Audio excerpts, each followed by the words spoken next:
गाताभिनो वाग्विलासिनी जे चातुर्यार्थ कला कामिनी ते श्री शारदा विश्व मोहिनी नमिले मिया नदी दिव्य गोदा तटीचा विलासी सदा प्रिय जो सज्जना वैष्णवाशी जयावर्णिता प्रेम अत्यंत चित्ता नमस्कार माझा श्री गुरु एकनाथा विठ्ठल विठ्ठल विठ्ठल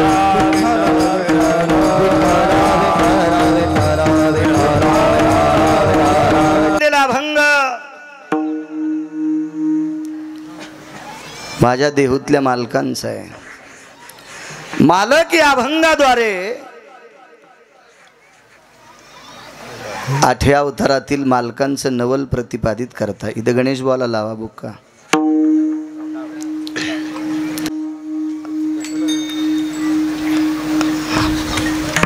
8व्या अवतारातील मालकांचं नवल प्रतिपादित करतात. काय नवल केलं 8व्या अवतारातील मालकांनी.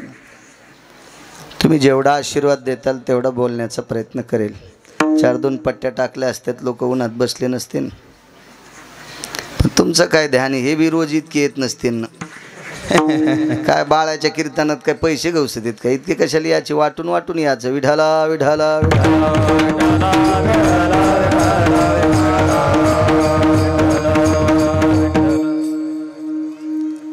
जेवढा आशीर्वाद देताल तेवढा बोलण्याचा प्रयत्न करेल. आनंद वाटला पत्रिकेवरची परंपरा पाहिल्या. मला इतक्या दिवस माहीत नव्हतं. उत्तरेश्वर बापू श्रीमंत श्री जगद्गुरु तुकोबारायाच्या पालखी सोहळ्यामध्ये 6व्या क्रमांकाचा दिंडीचा मान आहे. काय मोठी परंपरा आहे राजे हो. तुम्ही मोठ्या गावची माणसं आहात. महाराज हरिभजनानं विश्व ढवळून काढलं. त्या देहूतल्या मालकांच्या पालखी सोहळ्यामध्ये आज 6व्या क्रमांकाच्या दिंडीचा मान तुम्ही पटकावता. तुम्ही फार मोठी आहात, फार मोठी आहात, फार मोठी आहात.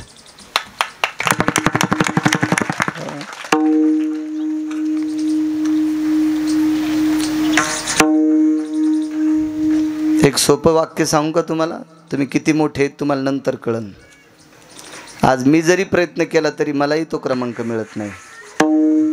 असेल मला महाराष्ट्र डोक्यावर घेऊन नाचत असेल त्याबद्दल दुमत नाही.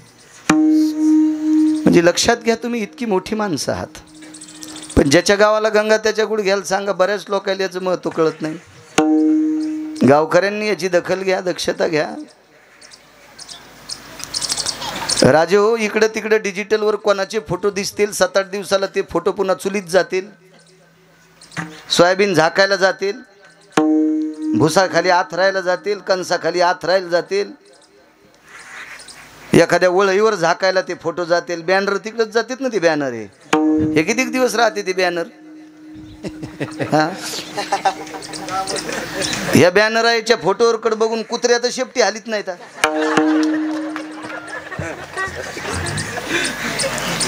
महाराज चंद्र सूर्य येतोपर्यंत तुमचं नाव जिवंत आहे गावाचं. चंद्र सूर्य येतोपर्यंत इतकी मोठे. तुम्हाला काही बॅनरबाजी करायची गरज नाही. तुमचं नाव, या गावाचं नाव तुकोबारायाच्या पालखीवर कोरलेलं आहे. याच्या पलीकडचं काय सांगायचं बाबा. एवढी मोठी माणसं. आणि मलाही त्याचा स्वार्थ अभिमान आहे.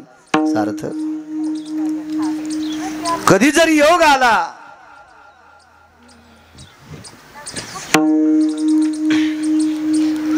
कधी जरी योग आला तर माझ्या परिसरातल्या दिंडीत मलाही 1-2 दिवस चालण्याचा योग येईल. मलाही त्याचा स्वाभिमान आहे. मोठी माणसं म्हणायची गणेश बुवा, कोट्याधीश असेल त्याच्या उशाला बसण्यापेक्षा आपल्याच्या पायथ्याला बसावा. इतका स्वाभिमान. तुमच्या या परंपरेला गिरगावकराचा नाक घासून प्रणाम. हे वारकरी याच्याकरता मला आवड आहे. मी महिन्याचा वारकरी आहे. वाऱ्या सोडत नाही. वारीचं काय महत्त्व आहे महाराज त्या वैकुंठवासी नामदेव बाबांना कळालं असेल, ज्यांची समाधी तुम्ही अर्जित केली त्या समाधीच्या चरणी गिरगावकराचा साष्टांग प्रणिपात, या परिसरात अधिष्ठान असलेलं गंगा भारती महाराजांच्या चरणी साष्टांग दंडवत, याच परिसरात वारकरी संप्रदायातलं गोड सरत्न होऊन गेलं, सर्वांच्या अंतकरणातलं अत्यंत प्रखर व्यक्तिमत्व गुरुवर्य कोठाळकर बाबा, त्यांच्याही चरणी गिरगावकराचा प्रणाम। अजून या परिसरातील योगी जपी तपी संन्यासी अनुरागी असतील त्यांनाही प्रणाम। दोन महात्मे पुढे बसलेत त्यांनाही प्रणाम। पंचकृषीतून आलेला आपला अमूल्य वेळ खर्च करून आलेला तुम्ही श्रोतावर्ग, तुमच्या चरणी सुद्धा साष्टांग दंडवत करतो। एकच विनंती करतो, कुठंतरी सावलीला बसण्याचा प्रयत्न करा, कारण उन्हाळा जरी नसेल पण हे ऊन जास्त लागते, यानंच चक्कर वगैरे अशोकराव येत असते। म्हणून बघा थोडंसं मध्ये बैठकीत म्हणा, याही बैठकीत कुठं बसा, कारण फार तापतंय, किंवा डोक्यावर रुमाल घ्या। मला असं वाटतं असं इकडे इकडे महिला थोड्या सरकल्या तर बरं होईल। सरका जा, बसू देत जा माणसाला। लय महादेवाला पाणी घातल्यानंच लय मोठ्या होत नाहीत तुम्ही, त्याला इतकं भिजवायला की त्याला सर्दी व्हाली। हो, पुढची सरकणं म्हणून तिच्या डोक्यात तांबे हाणला एक जणीनं। हो, सरका जा, माणसाला बसू द्या। सरका सरका, इकडे सरका। या इकडे बघा ना कशा पाहिल्यात, जसा तिकून मुख्यमंत्री आलाय। सरका इकडं, तुम्हाला काय देणारे आला तरी सरका पलीकडे। विढाला विढाला विढाला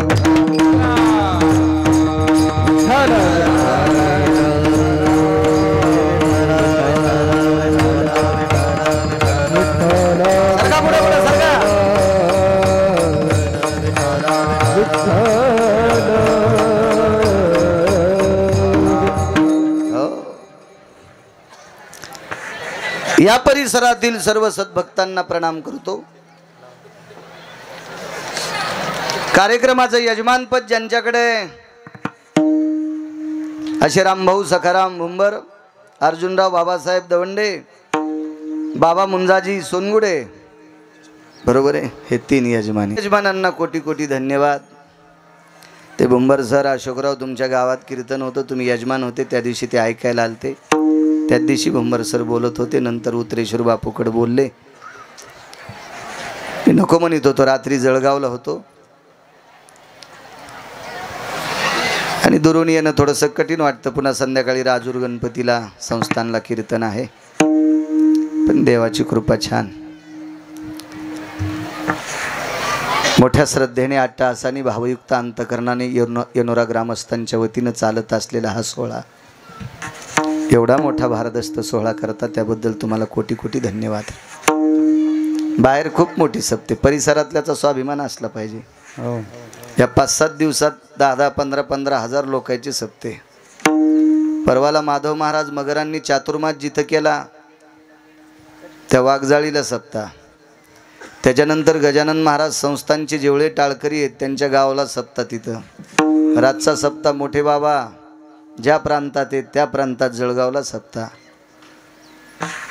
आजही राजूर गणपतीच्या पुढे कीर्तन। नशिबवान आहे तुमचं बाळ आहे, आणि आज तर इतका नशिबवान आहे, माझ्या परिसरातला एक योगी, एक साधू, एक महात्मा, एक वारकरी तुकोबरायाच्या 6व्या क्रमांकाच्या दिंडीचा मानकरी आहे। मी इथेही नशिबवान आहे। उपस्थित श्रोत्यांना प्रणाम करतो। काय नवले राजे हो, महाराज अंशांशात्मक अवतार 24 सांगितले, पण 24 अवतारापैकी पूर्ण अवतार राम आणि कृष्ण आहेत। दुर्जनाचा येणे करोनी संहार, पूर्ण अवतार रामकृष्ण। राम आणि कृष्ण हे अवतार पूर्ण आहेत आणि पूर्ण गोष्ट साजरी असते। मग राम आणि कृष्ण हे दोन अवतार पूर्ण आहेत, तर मग 7व्या अवतारातल्या मर्यादा पुरुषोत्तम रामचंद्रांचं नवल का नाही? त्याचं कारण सांगू। 7व्या अवतारातले राम हे पांडुरंगच आहेत आणि 8व्या अवतारातले कृष्ण परमात्मा ही पांडुरंगच आहेत, विष्णूचाच अवतार आहे। पण फरक इतका आहे, 8वा अवतार हे सासू आहे आणि 7वा अवतार हे सून आहे। बोलिला वाल्मिक तैसे तिकारेला, बोलिला तैसे तिकारेला, वाल्मिक तैसे तिकारेला, बोला तैसे तिकारेला, वर्तनी नवीन मन रामा,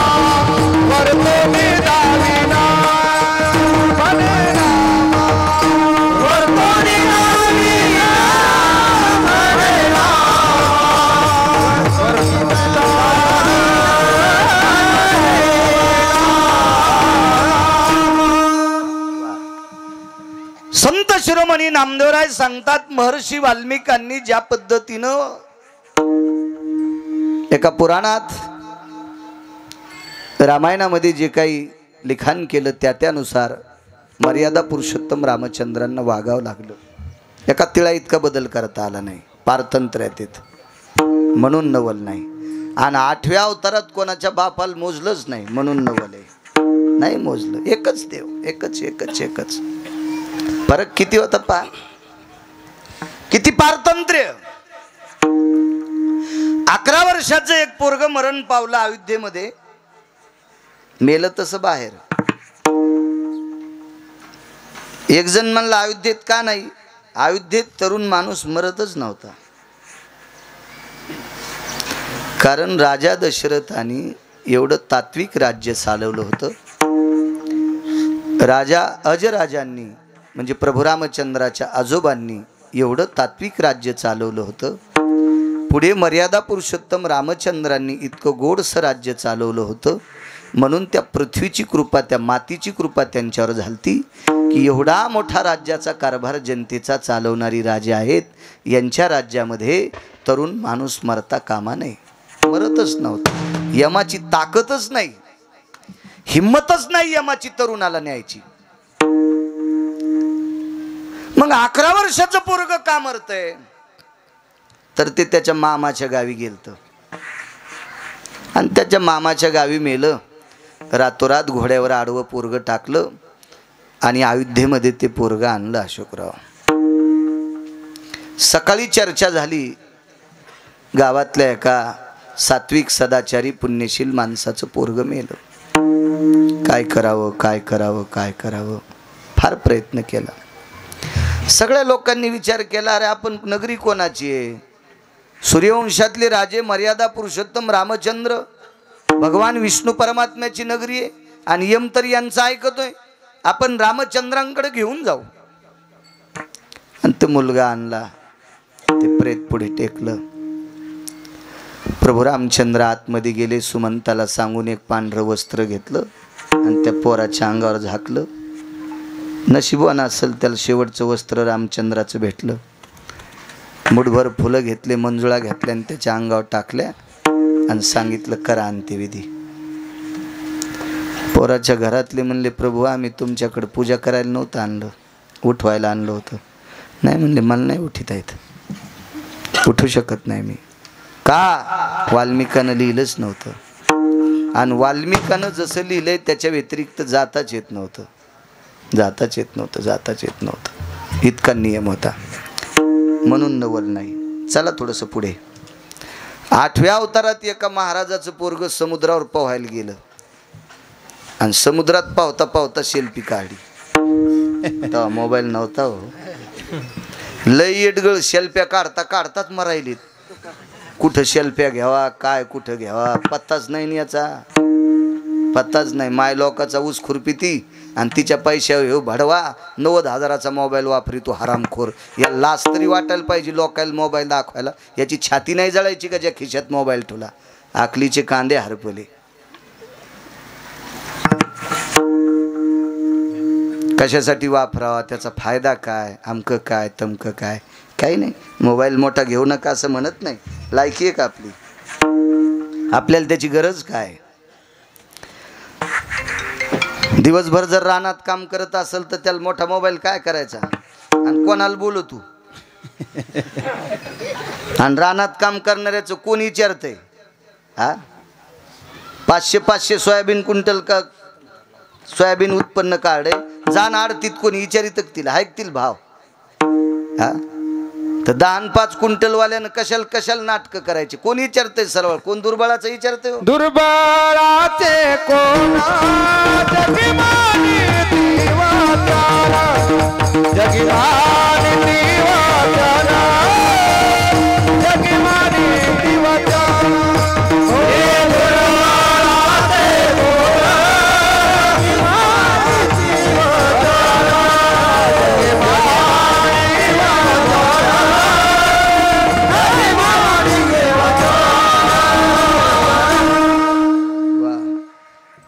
दुर्बळाचं कोण मानतंय? म्हणून मला असं वाटते पूर्वीच्या काळातली माणसं सर्वसामान्य परिस्थिती असल्यावर लाजून राहत होते. आता ज्याचा संध्याकाळचा ठिकाणा नाही का त्याचा लय भपका. त्याला वाटतं मला या भपक्यानं मानित असतील. अरे सोंबळ्या, भपक्यानं कोणी मानित नाही, गठुड्यामुळं मानतेत. धनवंता लागी सर्व मान्यता हे जगी. या भपक्यान कोणी मानित नाहीत. लोक पागल नाहीत भपक्यान मानायला. एक जणांनी कपडे इतके कडक घातले, शेजाऱ्याला घासल्यावर त्याचं अंग कापलं. तर पुढचा म्या मिळलं तो रक्त निघलं. म्हणलं मग रक्त निघू द्या हो, पण याचं शर्ट इतकं कडक आहे त्या अर्थी याच्याकडे श्रीमंती किती आहे. म्हणलं काय नाही, याची माय 7 व्हायचा कापूस याचायला जाती. बापक्याला कोणी भूतीचारित नाही, भूतीचारित नाही. तरुण आहे ना, हे खपक्या मोबाईल घेण्यापेक्षा काम करी जा. जो 8 रुपयाचं दिवसभरात खातो का त्यानं 80 रुपये संध्याकाळी घरी आणले पाहिजे. तो भारतात जगण्याच्या लायकीचा आहे. विठाला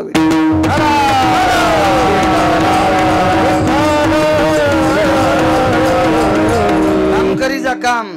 चला, एका महाराजाचा मुलगा समुद्रावर पोहण्यासाठी गेला. झालं नव्हतं पाहिजे. समुद्र पोहायचं ठिकाण आहे का? आंघोळीचं. समुद्र कशाचं ठिकाण आहे? स्नान करण्याचं तीर्थ आहे समुद्र, पोहण्याचं ठिकाण नाही. गेलं पोहायला. मोठ्याच पोरग होतं. किती मोठा? या पृथ्वीवर जितके देश आहेत त्या सर्व देशातला 1 नंबरचा शिक्षण मंत्री. नुसत्या भारताचा नाही, पृथ्वीवर जितके देश असतील त्या सर्व देशातला 1 नंबरचा शिक्षण महर्षी. मंत्री नाही, मंत्र्याचं काय नसते, आज आहे उद्या नाही. शिक्षण महर्षी. पृथ्वीवर जितके देश आहेत या सर्व देशातला 1 नंबरचा शिक्षण महर्षी. आणि एवढ्या मोठ्या बापाचं पोरग पोहायला गेलं. बाप किती मोठा, पंढरपुरातल्या मालकाला शिकिलं. महात्म्याचं नाव मुनिश्री सांदीपनी. बुडालं समुद्रात. बाई जवळ आल्या. वय कमी होतं पंढरपुरातल्या मालकाचं. विद्यार्थी दशेत होते, शिकायला होते. नवल सांगते. गुरुमाता होत्या. त्या बाईच्या हातच्या भाकरी खाल्ल्या पंढरपुरातल्या मालकानं 8व्या अवतारात. आणि बाईच्या डोळ्यातलं पाणी पाहिलं. माय, आपण रडता कन्हैया, माझा बाळ समुद्रात बुडाला रे. प्रेत पण सापडलं नाही. कोणाकडे बघू? महाराज देवानं विचार केला. शिक्षण संपल्याच्या नंतर गुरुजींना विचारलं दक्षिणा काय देऊ? ते म्हणले नको बाबा, तू जगाचा बाप माझ्याकडे शिकतो, हीच माझी गुरुदक्षिणा आहे. बाईला सांगितलं, बाई माय तुम्हाला काय देऊ? अरे मी अशा मालकाच्या नावाचं कुंकू लावते की माझ्या मालकानं आत्तापर्यंत कोणाच्या पुढे हात पसरला नाही. आणि माझ्या मालकाचं नाव कशाला घालू, मी कशाला मागू? देवानं विचार केला, मागत नाहीत गडे पण द्यावं लागतं काहीतरी. काय देवा? मेलेलं पोरग उठून आणलं. दृष्टांत संपला. 7व्या अवतारात हाच मालक आहे ना, आणि 8व्या अवतारात हाच मालक आहे ना. पण 7व्या अवतारात गावातलं पोरग मेलंय, चांगल्या माणसाचं मेलंय, तरी उठिलं नाही. आणि 8व्या अवतारातलं चांगल्याच माणसाचं पोरग होतं पण गावाच्या बाहेरचं होतं, उठील तर. म्हणून मालक म्हणतात नवल केवडे केवडे, नवल केवडे केवडे, नवल केवडे केवडे,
एक नवल सांगतो मागचं आणि पुढचं. 7व्या अवतारात स्वतःची पत्नी हरवली मालकाची. विश्वाची मालकीन सीता आईसाहेब हरवल्या. शोध घेतला संन्याशानं. हेने सीता शुद्धी केली.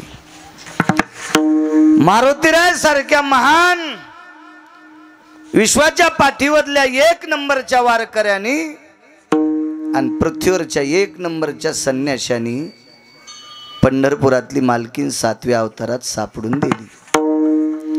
एक जण मला म्हणलं, महाराज मारुतीरायला 1 नंबरचा संन्याशी कसं काय म्हणता? म्हणलं तो काऊन दुखत? मला ते सांग ना, तो दुखत काऊन? नाही म्हणे महाराज, का बाकी काय संन्याशी नव्हते का? म्हणलं ऐक, जेवढे संन्याशी आहेत तेवढ्या संन्याशाचं इंद्रिय त्यांच्या आईनं पाहिले.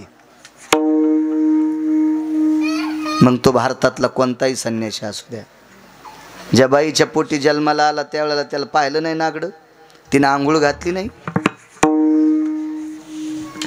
म्हणून जेवढे काही संन्याशी असतील ते बालपणी जे माईच्या पोटी जन्माला आले त्या आईनं ते लेकरं उघडे पाहिले, उघडे. असा एकच संन्यासी आहे की आईच्या पोटातून जन्माला आला त्यावेळेलाच लंगोटी बांधून आलता. नैष्टिक ब्रह्मचर्याची कासोटी, ब्रह्मचर्याची अति गोमटी, हा हनुमंताशी गर्भ कासोटी. क्या बात है. प्रत्यक्ष अंजनी माता न देखे दृष्टी, इतर कोण जाणू शकेल. प्रत्यक्ष अंजनी माता न देखे दृष्टी, इतर कोण जाणे. महाराजजीनं जन्म दिलाय, ती बाळाचे इंद्रिय पाहू शकत नाही, दिसत नाहीत तिला. लक्षणावून ओळखील पोरग आहे का पोरगी. म्हणून 1 नंबरचा संन्याशी. आणि त्या संन्याशानं सीताई साहेबाची शुद्धी आणली. सांगितलं अशोक वाटिकेत सीताई साहेब आहेत, पलीकडे जायचे. जावा कसा 18 पद्म बांधर 72 कोटी रीस 56 कोटी गोलांगुळ. समुद्र बांधावा लागला. पंढरपुरातल्या मालकाचं समुद्रानं ऐकलं नाही. ते म्हणला माई पोरगी सांभाळली नाही, काय जावायचं ऐकायचं. सीता कोणाची कन्या? समुद्राची. राम कोण आहेत? समुद्राचे जावाई. आणि पोरील त्रास दिल्यावर सासरा जावायला हार घालीत असतो का? घालीन ना चपलाचा. पोरील त्रास दिल्यावर सासरा जावायला म्हणतो का बरं झालं जावाय बापू या गावरान तू पण पोळ्या खाला. मग तुमच्या माझ्यासारखे जर सासरे जावायची किंमत करीत नाहीत बाप्पा पोरील त्रास दिल्यावर, तर तो समुद्र आहे, तो कसा रामचंद्रांना मानीन? नाही म्हणले, मी काय रस्ता देणार नाही. मिळाला रस्ता, पण संन्याशानं केला. प्रभू रामचंद्राला सेतू बांधणं झाला असता का? नव्हता. लिहिलंच नव्हतं तसं, लिहिलंच नव्हतं. पण असे भक्त भेटले, काम केलं पण भाकरी पण खाल्ल्या नाही बापू. पाला खावणी वाहिले पर्वत, पाला खावणी वाहिले पर्वत, बाधियला से तो सिंधुवरी, सिंधुवरी बाधियला से तो सिंधुवरी. पाला खावणी वाहिले पर्वत, पाला खावणी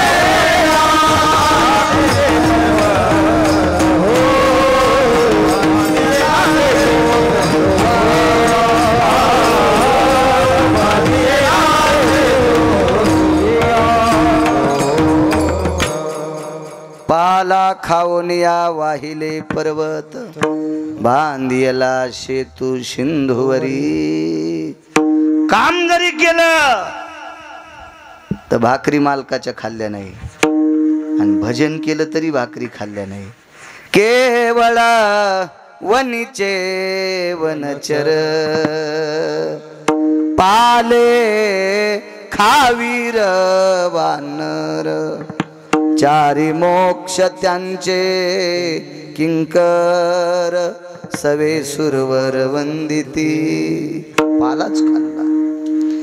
आणि अशा लोकांच्या साह्याने समुद्र बांधला, लाखो पर्वतन दगड टाकून.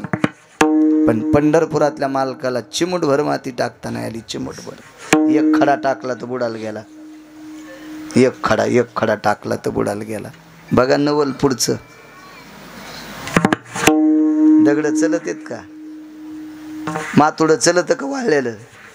नाही.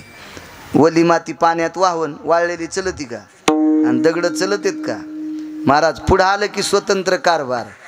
निवृत्तीनाथ, सोपानदेव, ज्ञानोबाराय, मुक्ताई साहेब भिंतीवर बसल्या. काय नवले. एक जण म्हणला भिंत चलत असती का? म्हणलं सुंबळेच कर तू. तो डोकं खराब झालं का? भिंत कुठं चलत असती का? चलत नसती, चलिली. ज्ञानियाची भिंत केवळी, ज्ञानियाची भिंत केवळी.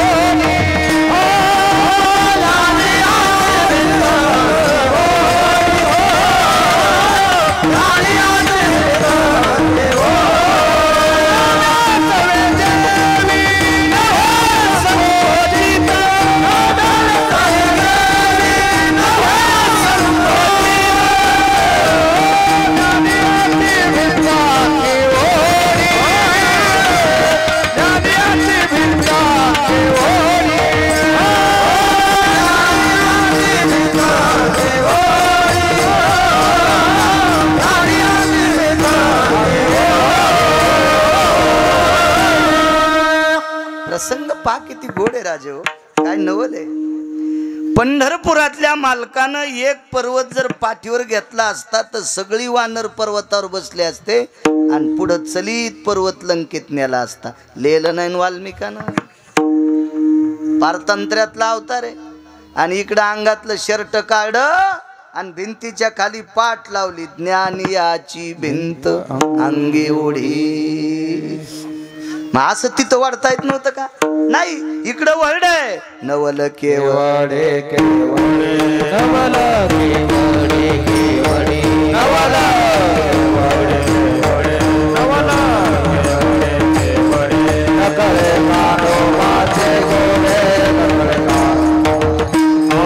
नकळे मानवाचे गोडे नकळे मानवाचे नकळे मानवाचे गोडे नकळे. काय नवलाची बाब आहे महाराज.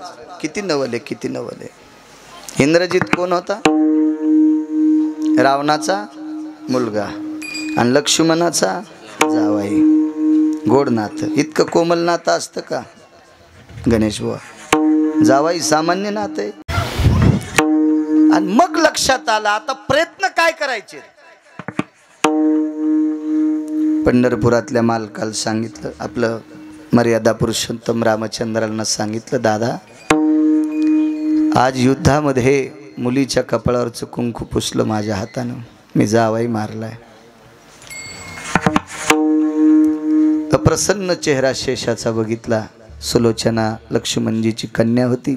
लक्ष्मणजी शेषाचा अवतार आहेत. काय प्रयत्न केले प्रभू रामचंद्रानं? वाटेल ते प्रयत्न केले. पण हे सगळे प्रयत्न करत असताना मारुतीरायाने एक रामायणातला श्लोक लिहून आणला आणि पुढं टाकला आणि म्हणले, मालक काही प्रयत्न करू नका, तुमच्याच्यान जावाई उठत नाही. बोलीला वाल्मिक. किती जीवन गोड पुढचं बघा ना. शिवजी कासार नावाची एक व्यक्ती होऊन गेली. तुकोबरायचे टाळकरी होते ते. तुकोबरायचे श्रोता होते लक्ष्मण बुवा. तुकोबरायचे श्रोता होते ते.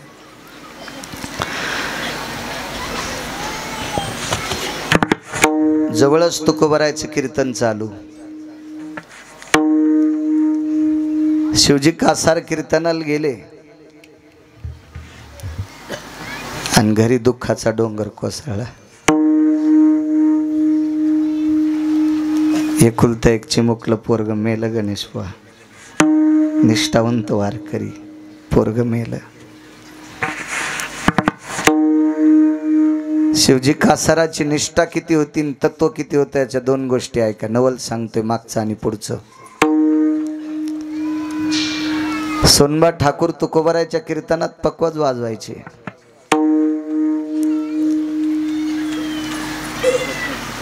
काय पुण्यवान असतील व सोनबा ठाकूर, त्यांना तुकोबरायचं भजन वाजवायला भेटायचं. एक वाक्य सांग का तुम्हाला? पकवात किती चांगला वाजिता येतोय त्याच्यापेक्षा कोणाला साथ करतो याला महत्व आहे। एक जणाच्या हातामध्ये प्रत्यक्ष गंधर्वाची कृपा, इंद्राची कृपा। इंद्र म्हणजे वाद्याची देवता आहे, पण तमाशात ढोलकी वाजित होता।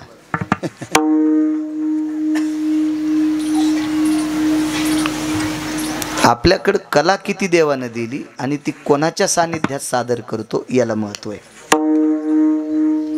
आपल्याकडे संपत्ती किती, आपण जीव घालतो कोणाला घालतो याच्यात महत्व आहे आणि कशात घालतो। नाही तर पंक्ती तर लय मोठ्यात, मसुबाल बोकड्या कापला, या खिशात कांदा या खिशात लिंब, निघला सोंबळ्या। आणि ते म्हणलं आमची मसुबाची कंदुरी आहे, 2.5 लाख लागले, तुला कवडीचं पुण्य नाही सोंबळ्या। जाणारे बी असे तोंडाला रुमाल लावून जातात, मला कोणी पाहतो काय।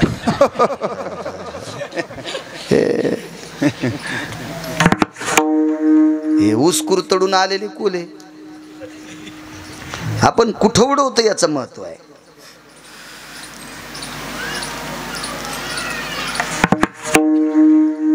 किती सात्विकता। सोनबा ठाकराला ना एकदा विचारलं होतं, तुम्हाला तुकोबरायच्या कीर्तनात नवल सांगतोय, मी इंद्रजिताचं चरित्र सांगितलं तुम्हाला, आता पुढचं ऐका, दोन्हीचा संदर्भ लावून देतो।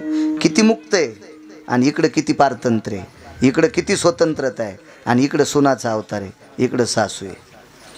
आणि सुनेतला आणि सासूतला फरक सांगू का? सुनाच्या हातान कंदील फुटला तर म्हणली काय उठाडावानी चालायली माय, माय बापानं हेच शिकिलं का बाई, धडकाच दे आली। आता तिने मुद्दाम फळडा का निष्ठाला हातातून, काय चलती बाई शेपरलेल्या मेंढीवानी, काय सासू बोलायली, बाई बाई बाई बाई बाई। पाहणं जशा हिच्या हात पायाचा गळहाटा झालाय, हो खाला कमी आहे, कशी टरबुजावानी सुटली बाई, अंग रेलं न खानलाव पडीन कंदील पडा, इतकं बोलली हो त्या सुनाला। आणि सासूच्या हाताने कंदील फुटला, आत्या कंदील फुटला, अगं दिसणं गेलं त्यानं, त्याचा काच काळा झालता आणि काय करायचं ते मॅच फळडा, हा किती शहाणी आहे, हिला पिराला कापायला पाहिजे, हो पिराला। म्हणजे मला म्हणायचं की सासू किती स्वतंत्र आणि सून किती पारतंत्र। 7वा अवतार म्हणजे सून आहे, 8वा अवतार म्हणजे सासू आहे, स्वतंत्र आहे महाराज। आणि नुसती सासू नाही, मागचं ऋण फेडण्यासाठीच अवतार आहे बापू। ऋण फेडावया अवतार केला, ऋण फेडावया अवतार केला, अविनाशाला अकाराची, अविनाशाला अकाराची, ऋण फेडावया अवतार केला, ऋण फेडावया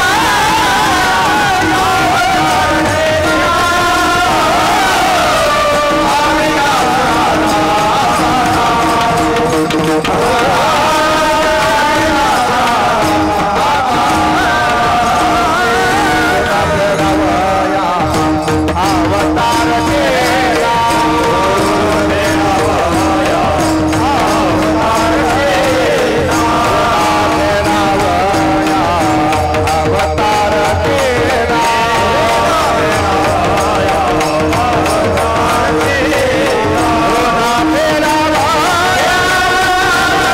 केला,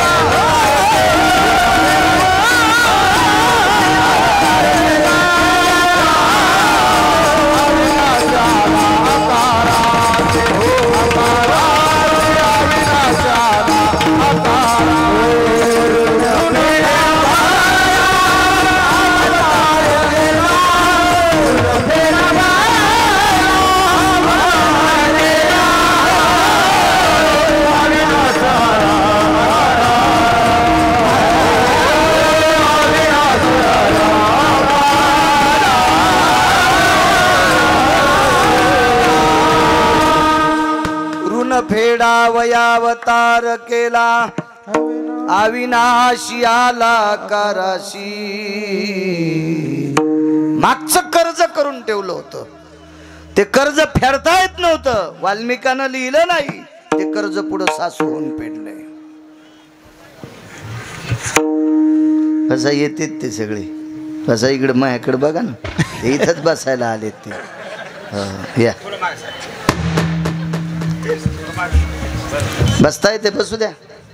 एक दोघं बसा, बाकीचे जिथली तिथे बसा ना. ते शेवटच्या मंगलाष्टकाला येणारे सगळे इचकून टाकीत असते. बसा जिथे जागा, बस. या बायासाहेब इथून या. कीर्तनात कोणाला सरकिलं नाही पाहिजे, सगळे सारखे असतात, मंत्री जरी आला तरी. कारण वारकरी असतात, कोणाचा अपमान करू नका. विठाला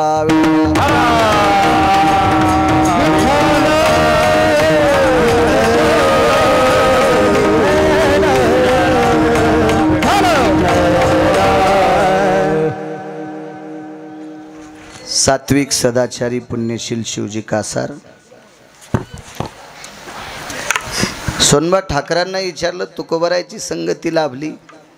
त्याने एक पुण्य सांगितलं, अमकं पुण्य केलं म्हणून त्या पुण्यानं मला तुकोबाराय प्राप्त झाले. पण हा उलट प्रश्न सोनबा ठाकरांनी शिवजी कासाराला विचारला. कासार समाजाचा माणूस, पोटाची खळगी भरण्यासाठी बांगड्या भरायचा धंदा होता त्याचा. बांगड्या भरायचा धंदा होता. शास्त्र काय सांगतं राजे हो? मी मगाशी बोलून गेलो, 1,00,000-1,50,000 रुपयाचा मोबाईल वापरण्यापेक्षा, ठीक आहे शिक्षण असेल, त्याला गरज असेल, कशात असेल, त्यानं वापरला असेल, नवल नाही. पण ज्याला शेतात काम करायचं त्यानं तितके पैसे जरी एखाद्या व्यवसायात गुंतिले, 2 पैसे येतील, पप्याची माय खुश होईल तू. हा,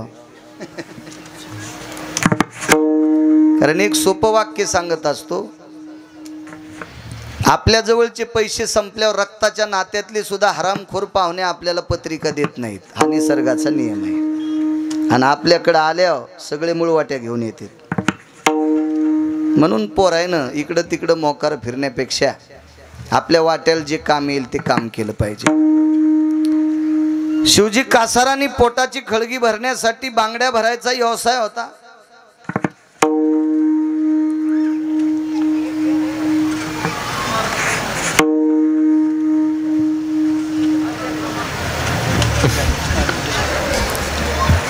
सोनबा ठाकरांनी विचारलं, तुम्ही बांगड्या भरता?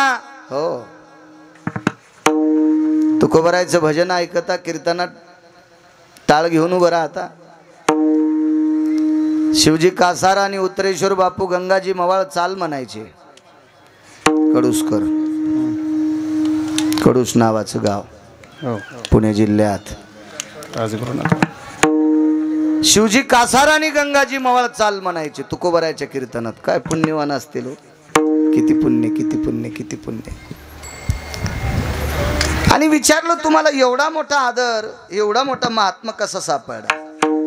वाक्य गोड वापरलं. शिवजी कासारानं सांगितलं, सोनबा ठाकूर, मी जिच्यासोबत लग्न केलंय ती स्त्री ओघळता जगात सौभाग्याचा चुडा महाराष्ट्रातल्या बायकांना भरत असताना, जी वयानं मोठी आहे तिला माय म्हणतो, जी कमी वयातली आहे तिला बहीण म्हणतो, आणि जी फार कमी वयातली आहे तिला लेक म्हणतो. आणि हे पुण्य माझ्या पदरात पडलं म्हणून मला तुकोबाराय सापडे. आपल्या संप्रदायात अभ्यास किती ते बघायचं नाही, आचरण किती चांगलं आहे ते बघायचं. एक जण म्हणला, मला गाता चांगलं येते. गाता तर तमाशातल्याला बी येतं बाय साहेब. अजूनही म्हातारी बोट वाजितीत गाणं लागल्यावर. 90 वर्षाची गुडघ्यावर बोट वाजितीत जुने गाणे, त्याला गाता येत. गुलजार नावाचा मुस्लिम समाजाचा माणूस होऊन गेला. अशोकराव त्याला ऑस्कर पुरस्कार भेटला. आतापर्यंत आपल्या काय केलं भेटला का बापू?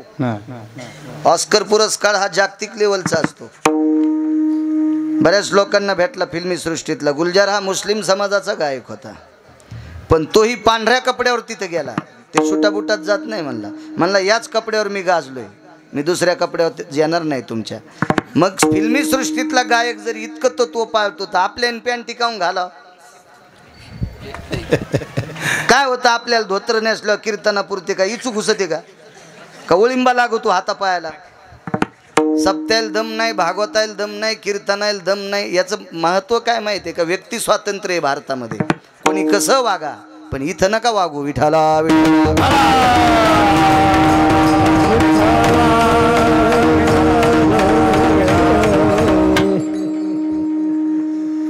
म्हणून तुकोबाराच्या कीर्तनात चाल म्हणण्याचा योग येतोय. पक्वात किती वाजित आहे तू, गाता किती येतं, कीर्तन लोक तू किती ऐकत आहेत, त्याच्यापेक्षा तुझं आचरण किती गोडे याला महत्त्व आहे. आपल्या संस्कृतीत देखाव्याला किंमत नाही, आचरणाला किंमत आहे. आणि ज्याचं आचरण गोड आहे का त्याला कुठं जा. महाराज नारदाचं आचरण शुद्ध होतं भैयासाहेब, म्हणून राक्षस सुद्धा पाया पडत होते. राक्षस सुद्धा किंमत असते चांगल्यांना. तुकोबारायचं कीर्तन चालू, योगायोगाने टाळ संपली आणि शिवजी कासाराला खाली बसण्याचा योग आला.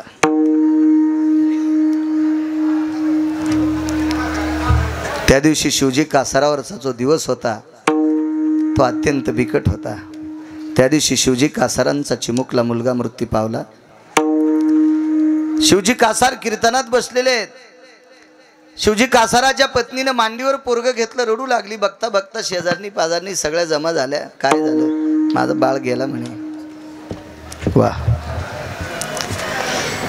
मालक कुठे आहेत तुमचे? तुकोबारायचं कीर्तन काही अंतरावर आहे, 2-3 किलोमीटर इथं गाव आहे.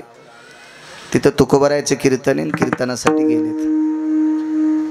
ते येईपर्यंत अंत्यविधी थांबवायची. शिवजी कासाराची पत्नी इतकी सात्विक होती. तुम्हाला एक सांगू का, ज्याच्या जीवनात बायको सात्विक आहे त्यानं म्हणायचं मी स्वर्गात आहे. आणि ज्याच्या जीवनात बायको खट्याळ भेटली ते बंगल्यात राहत असला तरी त्यानं म्हणायचं मी मसन वाट्यात आहे. कर कसे संग दुःख उदंड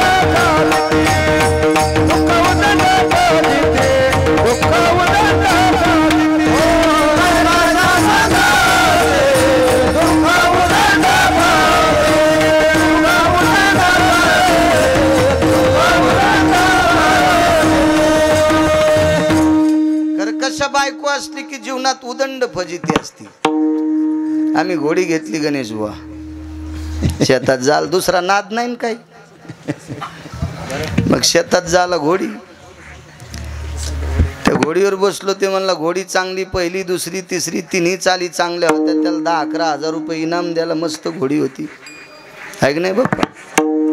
त्या घोडीवर बसलो मी आयटीत. पण त्या घोडीला एक खोड होती, ती लोंबकळलेल्या बोरी खालून चलत होती. रिकिबीत पाय गुतला नाही, उडी हाणली भैयासाहेब म्हणून जमलं नाही तर थुत्तरवर बळडा असतं. वैकुंठवासी बापसाहेब मालकाचा शब्द आठवला, आंधळ घोडीशे पायंदळ भाला, आंधळ घोडीशे पायंदळ भाला ना अवकुसळ बायको शरण का भाला. काय करायचं? आणि तुम्हाला वाटतं का पैशावाले सुखी असतात बायकाय ना? विद्यमान कलेक्टर भेटलं मागच्या 15 दिवसात, फक्त नाव सांगून. कोणाच्या अंगाव गावऱ्या नाही टाकल्या पाहिजे ना, आपण त्यासाठी येत का? कोणाची वाभाडे काढू नये. जिल्हा ताब्यात, जिल्हा ताब्यात. 92 एकर जमीन बापान कमिली, पोराल कलेक्टर केलं, जिल्हा ताब्यात. डोळे भरून आले. म्हणलं काय झालं साहेब? काय नाही महाराज, 7 दिवस जनतेची सेवा करतो आणि सुट्टीच्या दिवशी आईबापाकडे जावा तर 14 वर्ष झालं बायको जाऊ दे ना. काय वाटूळ असन ती, लय वाटूळ येत बाबा काही काही. हो, चांगले चांगले झाडं पाडे काय काय वाटूळ. हां, अहो 2-2 ट्रॅक्टरच्या ट्रॉल्या आंब्याच्या भरल्या, इतके आंबे उतरले आणि वाटूळ आली ना, आंबा बुडातून पालथा केला. काय वाटूळ? जिल्हा ताब्यात, जिल्हा ताब्यात. पंक्चर करून टाकला नवरा बायकोनं, पंक्चर. किती संसारात सुखी का त्याला? ती म्हणली 7 दिवस लोकांची सेवा करतो ना, 8व्या दिवशी मायबापाकडे जातो. माया संकशाला लग्न केलं तुन हे. कलेक्टरला म्हणली बायको, कलेक्टरला. शिवजी कासाराची बायको सात्विक होती महाराज. किती सात्विक आहे का पुढे. माझ्या माईनो पांडुरंगाला मंजुळा वाहिल्यानं महादेवाला पाणी वाहिल्यानं लय मोठे पण येत नसतं. तुम्ही नवऱ्याला किती जीव लावता याच्यात तुम्ही मोठे आहात. नवऱ्याच्या पाया पडत नाही, महाराजाच्या पाया पडती. तू ह्या पापानं महाराज धोत्रा सगळं जळण चालती महाराजाच्या पायाला कपाळ घासायला. हे मला नाही कीर्तन असं. तुम्हाला आवडलं असं कीर्तन. मी काय तुमचा काय रोजदार आहे काय? का सुमळ्या गिमळ्या थोड्या चोंबळ्या थोडाचे? मला नाही. तुम्हाला आवडलं असं कीर्तन. तुमच्या अंडरवेली बनेल धुवाल नाही आलो. मग वर्षाला पटेल असं कीर्तन. हे यायला पटेल, हे तर उद्या मला साडी नेसून नाची देईन. ते ना ज्यायला पैशाचा जोर आला त्या हरामखोरानं परमार्थाचं मात्र केलं. कोणाला बोलून त्याला पैसे द्यायलेत. तुमच्या घराला कुलूप लागन, कुलूप. विठाला विठ्ठला.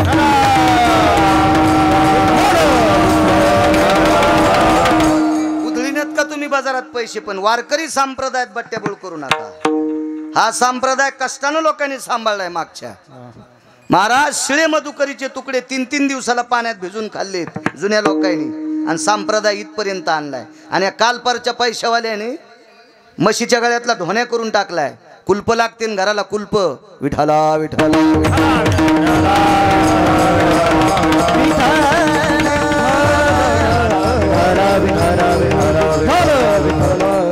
पैशाचा माज नसला पाहिजे. मुंबईला गेलो ते दिवशी कीर्तनाला, तर टोल नाक्यावर टाळे वाजणाऱ्याला 2.25 कोटीची गाडी. टोल नाक्यावर टाळ्या वाजणारा 2.25 कोटीच्या गाडीत बसतोय, आणि आपण कशाला अशा उड्या हाणायच्या कोकण्या शिवानी. इतकं जग पुढं गेलंय. हा पैशाचा माज कुठं नाही उतरला पाहिजे. देवापाशी लिंता असली पाहिजे. विठाला विठाला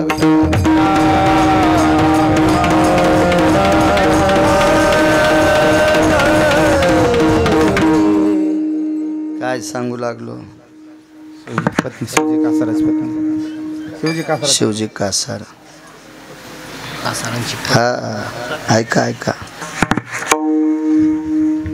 बाईनं मालकाचं दर्शन घ्यायचं. तिला भारतातल्या कोण्यात महाराजाच्या पाया पडायची गरज नाही.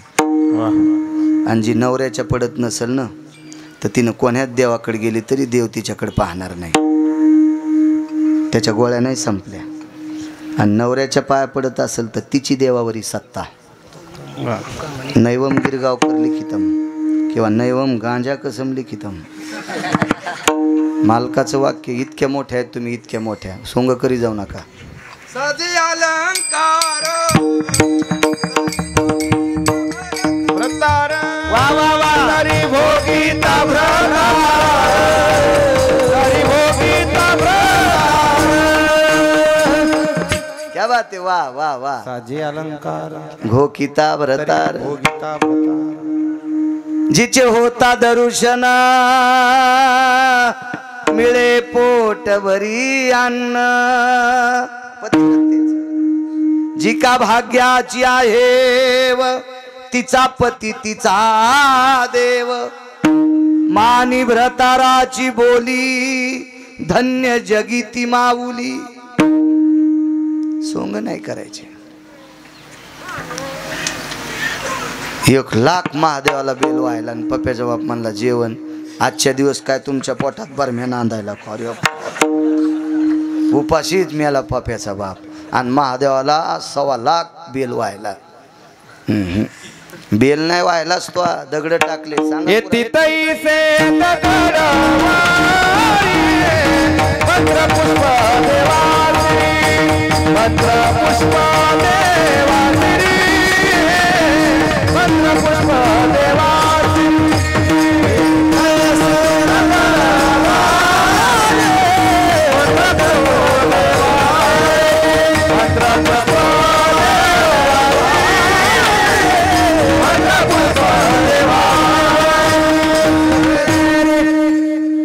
माझं वाक्य काय, आपण जर नीट वागत नसेल तर आपल्या परमार्थाला काय किंमत नाही. वागण्याला किंमत असते माझ्या माईनो. वागण्याला नवऱ्याला मालक म्हणजा, म्हणा मालक नवऱ्याला. कधी कधी धनी म्हणीत जा. नवऱ्याला धनी म्हणणार बाई आहे का तिच्या चपलाचं मंदिर बांधतो मी. हे म्हणते मेला आमच्यावर दगड का टाकायला. त्याचं कारण सांगतो भैयासाहेब.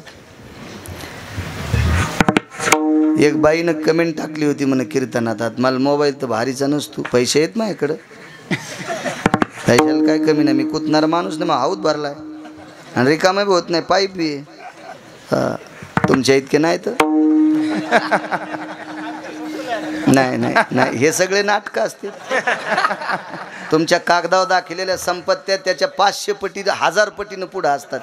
ते यायला कळत नाही, वान्य राहायला मला कळत नाही. मी महाराष्ट्रातला एक पुढारी पाहिला नाही जवळून जाऊन, असं पुढारीच नाही राहायला. कारण तुम्ही जनतेचे असताल, मी विटेवरच्या मालकाचा सेवक आहे, मी तुम्हाला चांगलं. चला पैसे झाकायचं तुमच्याकडूनच शिकलं पाहिजे. हे आमची येडी बोंबलं तित कीर्तनात.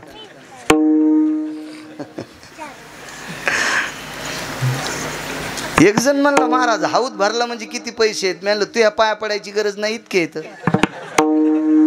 आऊत भरला म्हणजे मला काय खासदार की आमदार की थोडीच लढवायची. आणि मी त्या ह्याच्यापेक्षा कुठं कमी हे माया पाया पडते तर आपण इतके मोठे जरा हिशोबात राहा.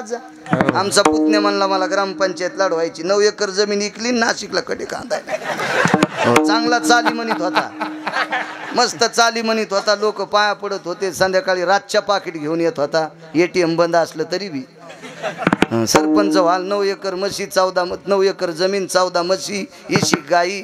पप्याची माहिती गेली नाशिकला आता खडे उचलायला उकरायला. म्हणलं कसं गार लागायला आता भाऊ हाच का पुन्हा सरपंच नको म्हणला मरूस तर काहीच नाही ना आता होतोय तू. आपल्या लोकांना यायच्या नादी लागायची यायला खुर्च्यात बघायचं आपण आपल्याला हीच खुर्ची बरी आहे महाराजांची आहे का नाही.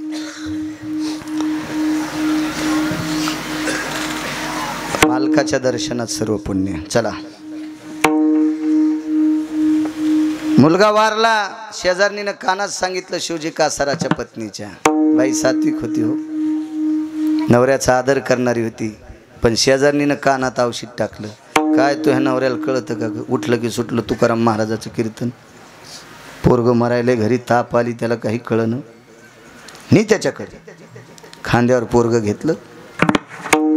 तुकोबरायच्या कीर्तनात बाई आली. नवल सांगतो इंद्रजीत उठीला नाही.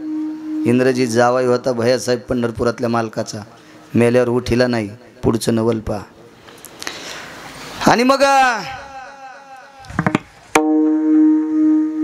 कीर्तनात काही ठराविक मावल्या बसलेल्या होत्या. तुकोबरायच्या कीर्तनाला गर्दी कसली आली. ते काळ इंटरनेट नव्हता मोबाईल नव्हता काय नव्हता स्पीकर नाही लाईट नाही मशाल लावलेली 14 टाळकरी.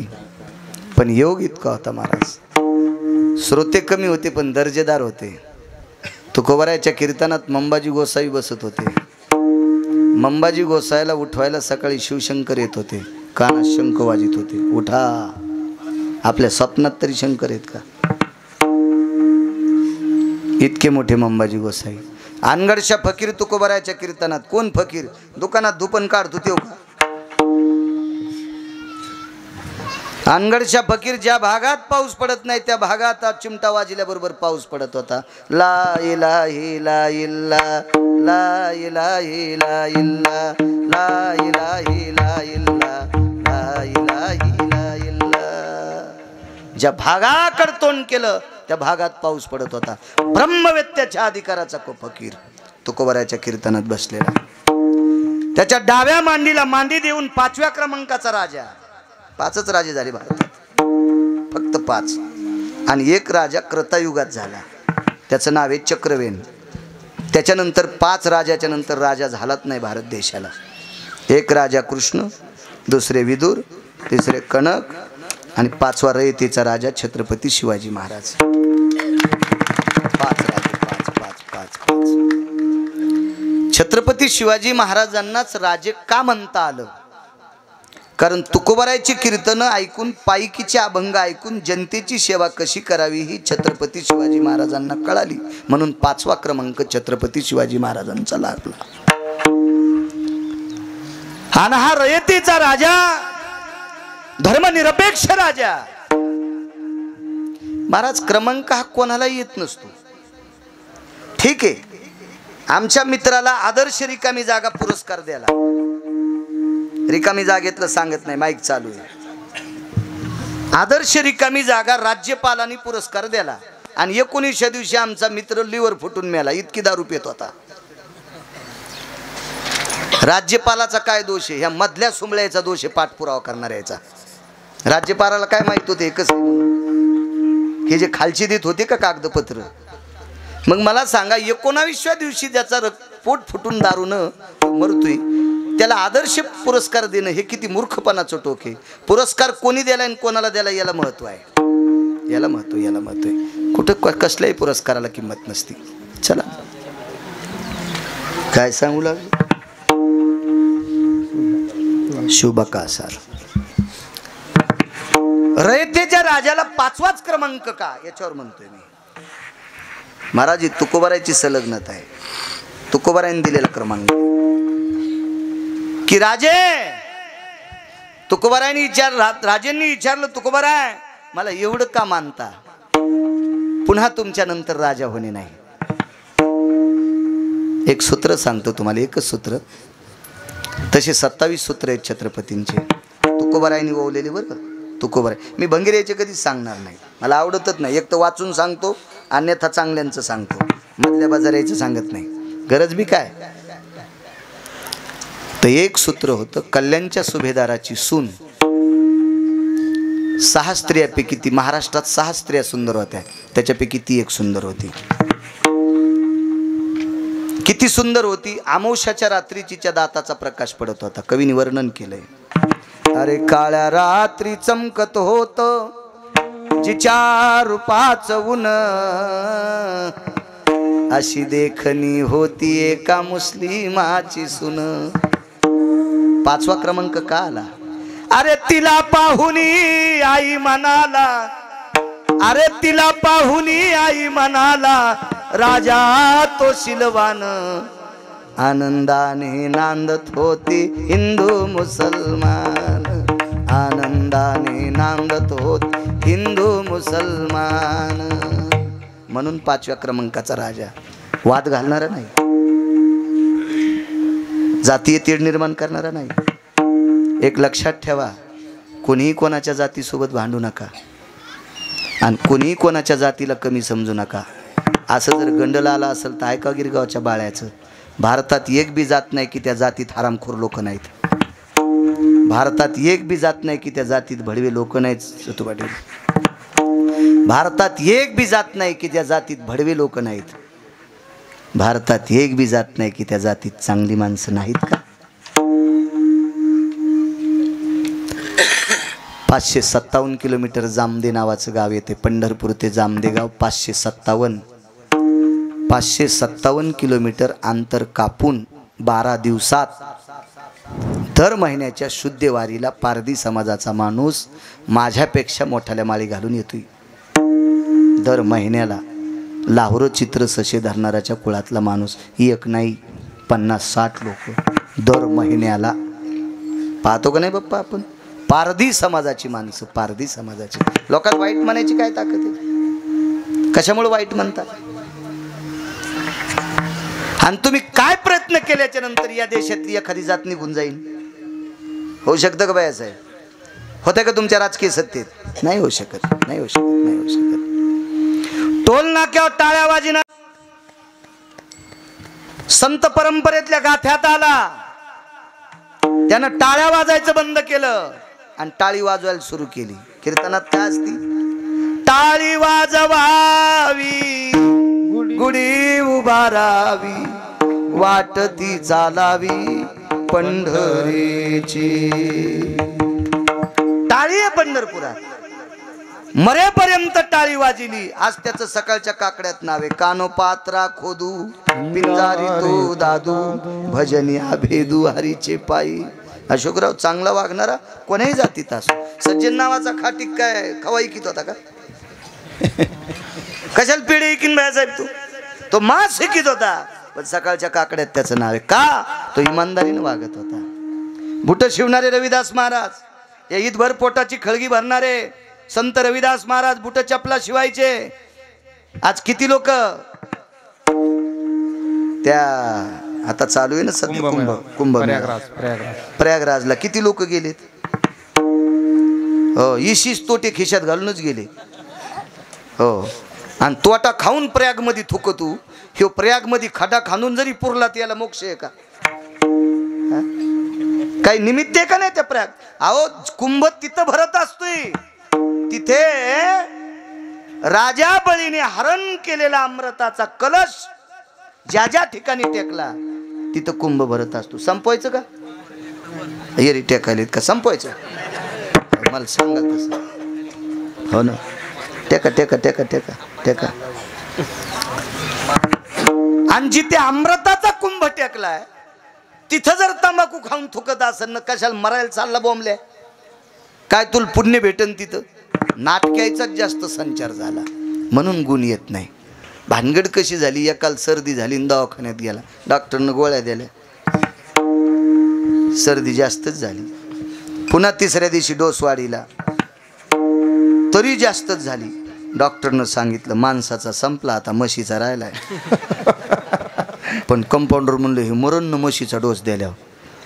मग म्हणले याची सर्दी राहीन कशी. कंपाऊंडरनं बाजूला घेतलं आणि म्हणले सर्दीच्या गोळ्या खाल्ल्यावर काय खाता. म्हणलं मला लेचीच आवडत यात. डॉक्टरला येऊन सांगितलं साहेब हे चिंचा खाते. त्याला सांगितलं मेडिकल खाल्ल्यावर तर सर्दी राहत नाही, 100-200 डॉक्टर खाल्ले तरी राहत नाही. पथ्य महत्वाचं आहे, पथ्य महत्वाचं आहे. आणि संप्रदाय सर्वात मोठी किंमत पथ्याला आहे. चला महाराज राजा 8 पत्न्या सोडून प्रत्येकीला आई म्हणत होता, म्हणून 5व्या क्रमांकाचा राजा. आणि त्या राजाच्या मांडीला मांडी देऊन शिवजी कासार कीर्तनात बसलेत. पुण्यवान असेल शिवजी कासार. छत्रपती शिवाजी महाराजांच्या मांडीला मांडी देऊन बाई कीर्तनात आली. 10-5 बायका बसलेल्या होत्या आणि मांडीवर तिच्या पोरगं होतं. भैयासाहेब पोरगं मेलं. बाई रडू लागली. माय होती ती.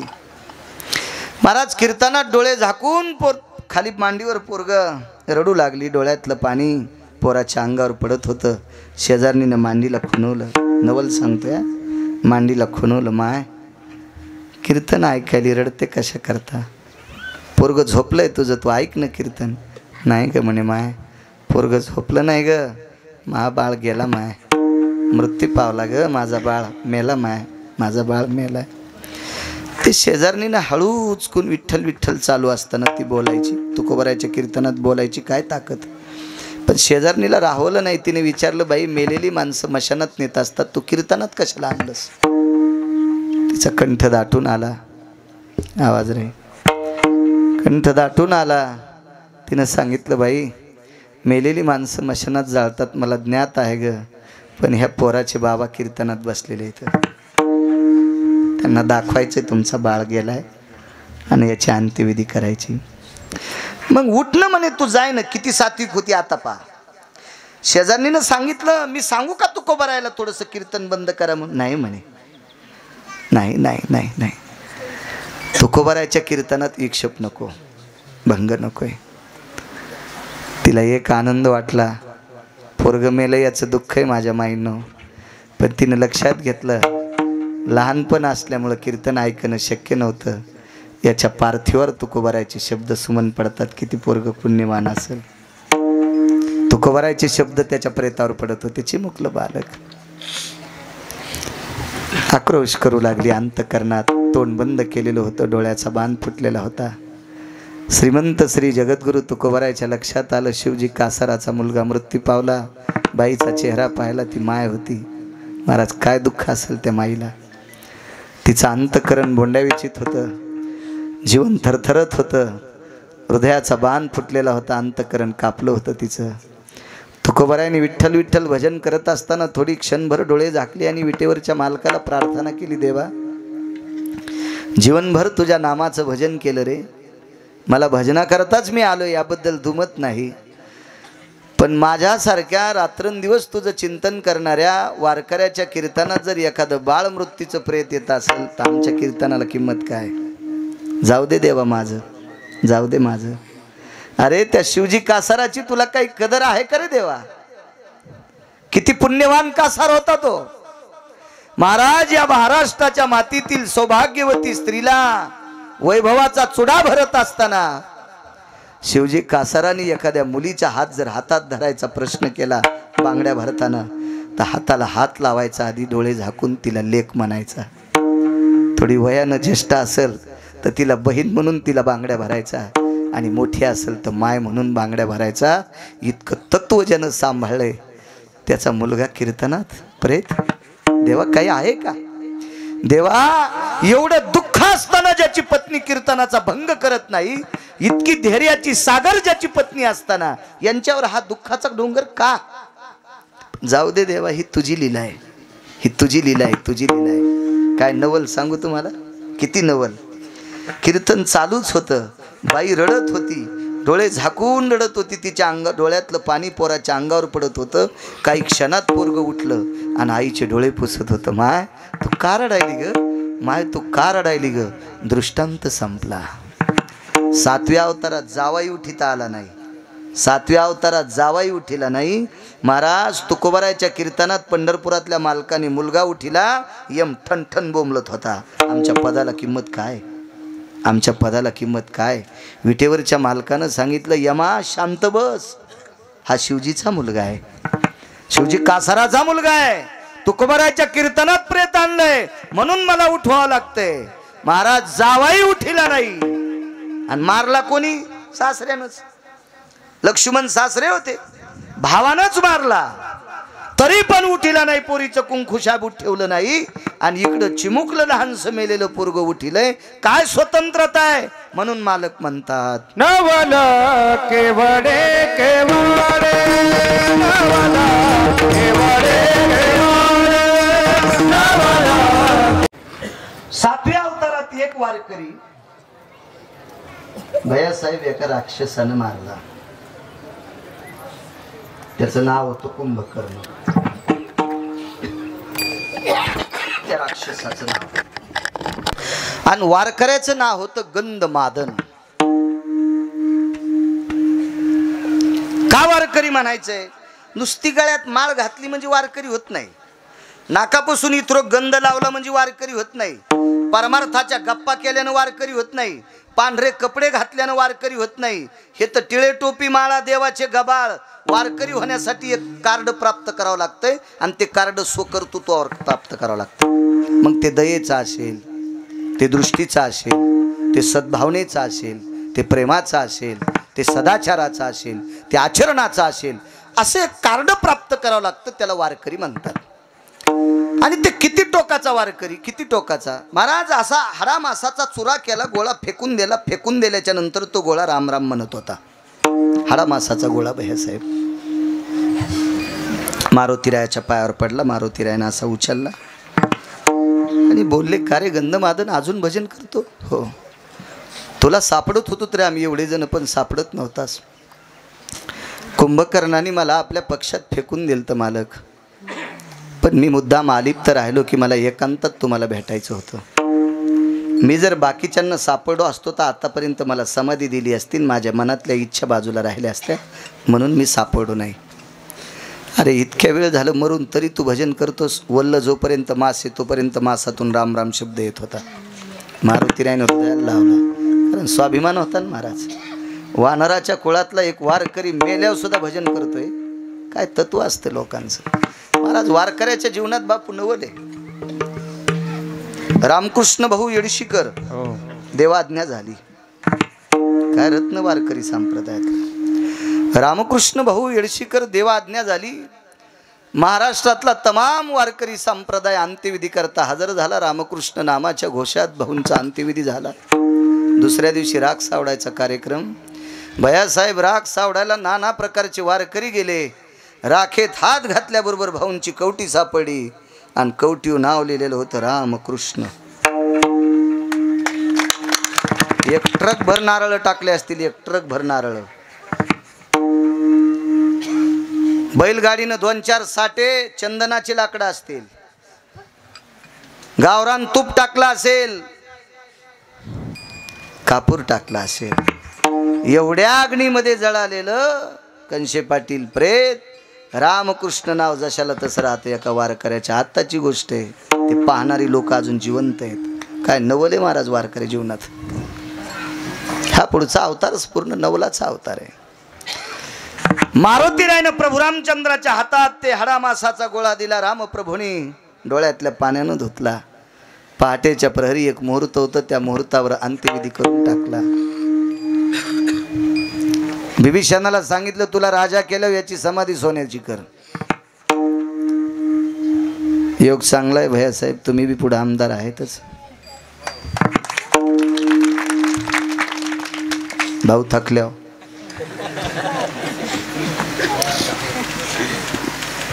भाऊ थकल्यावर आणि कोण्या म्हाताऱ्याला नोटायची नम्र नाही कळाल्यावर पोराकडे कारभार द्यायला पाहिजे. माझं असं मत आहे बरं का. हो, आमच्या इथलं म्हातारं संतकाची किली कवडाला लाईत होतं आणि कवडाची किली संतकाला. कसा संतूक उघडन? आणि म्हातारील म्हणे कसं काय उघडत ना. ती म्हणली किल्या बाजूला ठोत जा ना, इकून संतकाची ठोत जा, इकडं कपाटाची ठोत जा. विनोद सांगायला बरं. काळाची गरज आहे तरुण लोक येणं. भाऊचंही कार्य फार मोठं आहे. वय थकत आलं. पुढच्या वारीस आता तुम्हीच. पण प्रभू रामचंद्रांनी जसं बिभीषणाला राजा केलं, वारकऱ्याचं काम सांगितलं, तसं तिथून पुढे तुम्ही करत जा. मला कधीच देत जाऊ. मी आत्तापर्यंत 2 जिल्ह्यातल्या ग्रामपंचायतच्या सदस्यापासून तर मोठ्या पुढाऱ्यापर्यंत चहाही पिलो नाही. मला काही नको कोण्या पुढाऱ्याचं. फक्त आम्ही एखाद्याचं काम सांगितलं तर गरिबाचं करी जा. हो, मला काही ताण नाही. आणि अशी कामं जर तुम्ही करत राहिले तर पंढरपुरातला मालक तुम्हाला कंटाळा येईपर्यंत खुर्ची देईल. राजाकडनं अपेक्षा काय असतात? राजाकडनं अपेक्षा एकच असावी की त्यानं रस्ते करावं, त्यानं पाण्याची व्यवस्था करावी, त्यानं लाईटची व्यवस्था करावी, शेतकऱ्याच्या मालाची प्रश्न मांडावा. कधी योग आला तर भाऊला सांगा शेतकऱ्याच्या मालाच्या बद्दल बोला. कारण भैयासाहेब, या देशात फक्त 4च देव आहेत. 4च देव. हो, 4च देव. तुमच्या राजकीय क्षेत्रातल्या लोकांना एक देव कळणं गरजेचं आहे. एक देव पंढरपुरातला मालक आणि काशीतला मालक एक देव आहे. याच्याकडे तुम्ही नाही पाहिलं तर त्याच्याकडे पाहण्यासाठी जग आहे. दुसरा देव आहे या विटेवरच्या मालकाचं भजन करणारी संत. हे 2 नंबरचे देव आहेत. तिसरा देव आहे अशोकराव, ज्याच्यामुळे आपण उद्याची सकाळ पाहतो. तो भारताचा जवान फौजी. हा 3 क्रमांकाचा देव आहे. आणि भैयासाहेब, या 3ही देवाची जोपासना करणारा पंढरपुरातला मालक आणि काशीतला मालक. याला नैवेद्य कशाचा असतोय? पोळी भाजीचा, भाकरी भाजीचा, चटणी भाकरीचा. मिलिटरीचा जवान काय खातो? भाजी भाकरी. भजन करणारे काय खातेत? आणि या तिघायला भाकर देणारा देव रक्ताचा घाम करून मातीत टाकतो तो शेतकरी राजा 4थ्या. भैयासाहेब, कधी कधी एखादा शेतकरी रस्त्यानं जर भिजून चालला, गाडीत नका का घेईनत, पण काच खाली करून त्याला बोला जा, दादा बरा पाऊस पडला का? त्याचं मन भरून येतंय. मला एक राजकारणातली व्यक्ती बोलली, इतकं कोमल अंतकरण जगात कोणाचं असेल तर ते शेतकरी राजाचं आहे. म्हणून जेवढी प्रश्न तुमच्या काळात मांडता येतील तितके मांडण्याचा प्रयत्न करा. फार ते पदरात पुण्य प्राप्त पडेल. कारण या देशाचं कण आहे. मी बोंबलत राहतो. महाराज, एक जण म्हणला, महाराज तुम्ही शेती करता म्हणून. नाही रे, माझा काय ताण नाही. मग शेती तर चांगली आहेच, पण मला संध्याकाळी पैसे देतात लोक. मी कुतणारा माणूस नाही ना. आत्तापर्यंत माईकवर सांगणं जोक आहे काय? मला कमी नाहीच न केली देवानं. पण मला शेतकऱ्याची कळकळ काय येते त्याचं कारण सांगतो भैयासाहेब. जाऊ द्या, होऊ द्या ईशांतर थोडंसं. किती मंत्री एका जाग्यावर झाल्यावर गहू तयार करतील? पंतप्रधान, राष्ट्रपती, कॅबिनेट मंत्री, राज्यातले मंत्री. गणेश बुवा हे गहू तयार करतील? नाही. चला, किती डॉक्टर एका जाग्यावर झाल्यावर एखाद्या दगडाला इंजेक्शन दिल्यावर टरबूज होईल? नाही नाही. किती वकील एका जाग्यावर झाल्यावर 10-5 इटीची डाळ होईल? नाही नाही नाही. शिक्षण क्षेत्रातले किती मोठे लोक एका जाग्यावर झाल्यावर तुरीन गहू तयार करतील? नाही राजेहो. आणि मग सनातन संप्रदाय कशावर टिकतो? तुळशीच्या माळीवर. आणि माळ कशावर जगती? शाकाहारावर. आणि शाकाहार कोण जन्माला आणतो? शेतकरी राजा. म्हणून सगळ्यांना त्याच्याकडे गोड पाहिलं पाहिजे. सगळ्यांना त्याच्याकडे गोड पाहिलं पाहिजे. ह्या बी इतक्या चौकरी त्यात. एखाद्या शेतकऱ्यानं घरचे वांगे पिकलेले जर गावात विकायला, मा याला काटेच नाहीत. तू ह्या जिबीला काटे आलेत, वांग्याला आहे तर तुला दिसनत. हो. आणि तिकडं बाजारात केवटी भरलेल्याचे मग कशा घेती? त्याचे वरून चांगले मधात तसेच. तिकडचे तुमच्याकडून शेतकऱ्याकडून नेलेले अंगूरचा आयता पुडा घ्यावा, वरी घोसा असतून खाली तुटलेले असते. हो, ते जमत. करा कदर शेतकऱ्याची, करा करा कदर, पुण्य लागन तुम्हाला. चला, आपल्या महाराज लोकांना कीर्तनकार कोणी असेल शेतकऱ्यावर 5 मिनिटं बोल जा, तरच माळी टिकत्याल. तर माळी टिकत्याल, तर माळी टिकत्याल. हो. कसा संप्रदाय टिकायचा शेतकरी जर नाही जगला तर?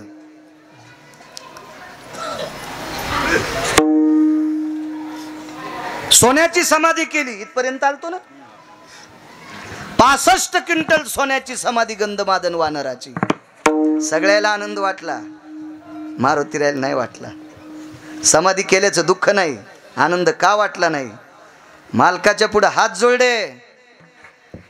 जोडल्याने विचारलं, देवा एवढ्या उदात्त अंतकरणाने भारतात 1 नंबरची समाधी जर सोन्याची कोणाची केली असेल तर वारकऱ्याची केली, याबद्दल भैयासाहेब आनंद आहे. मारुतीराय म्हणले, जिवंतच केला असता तर, जिवंत केला असता तर.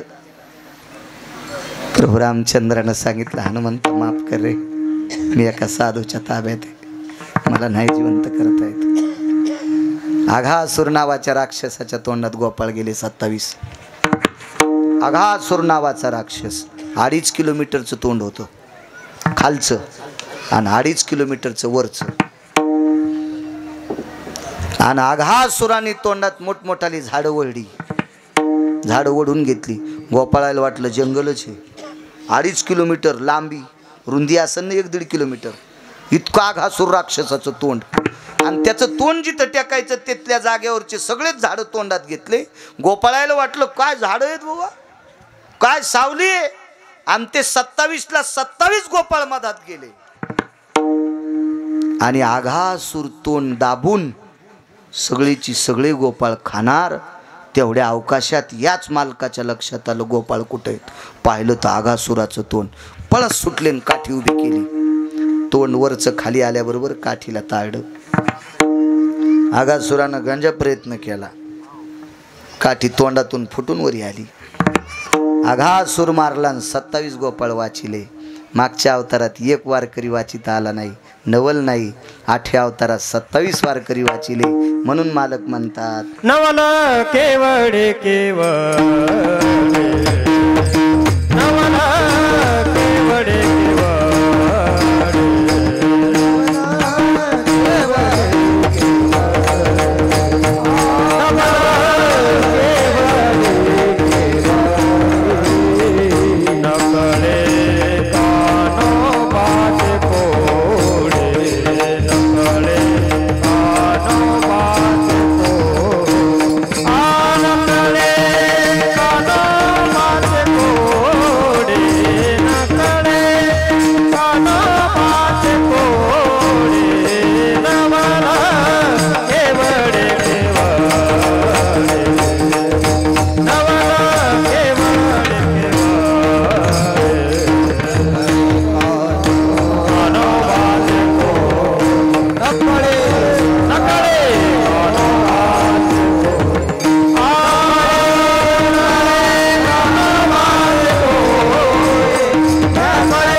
नवलाच्या कथा भागवतात आल्या.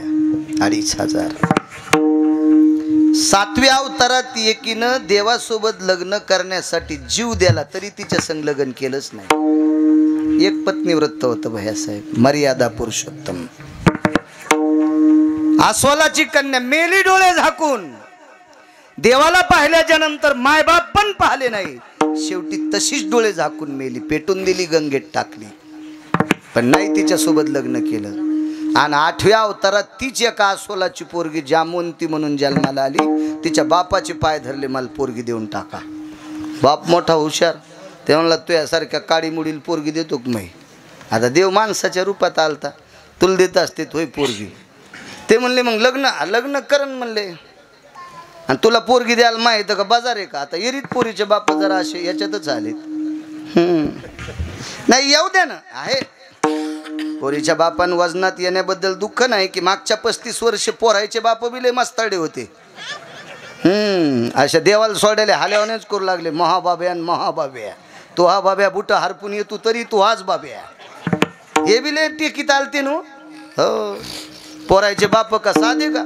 पोरायच्या माई तर बापा 2-2 कला यायला आंघोळीला लागू लागल्या. हो, तिथं मंडवात नाहू लागल्या. इतक्या वा झाल्या का आपल्या गावातल्या विवाहाच्या गावात वा सोडायच्या. मग पाय नाही धुतले, नदीत सोडणं घाण टाकसे.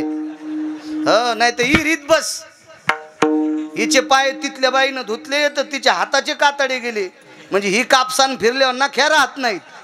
आणि इतके खरबड पाय पोरीच्या भाऊजाईला धुवायला लावले. लय आयटी केल्या यायनं का कमी केल्या का?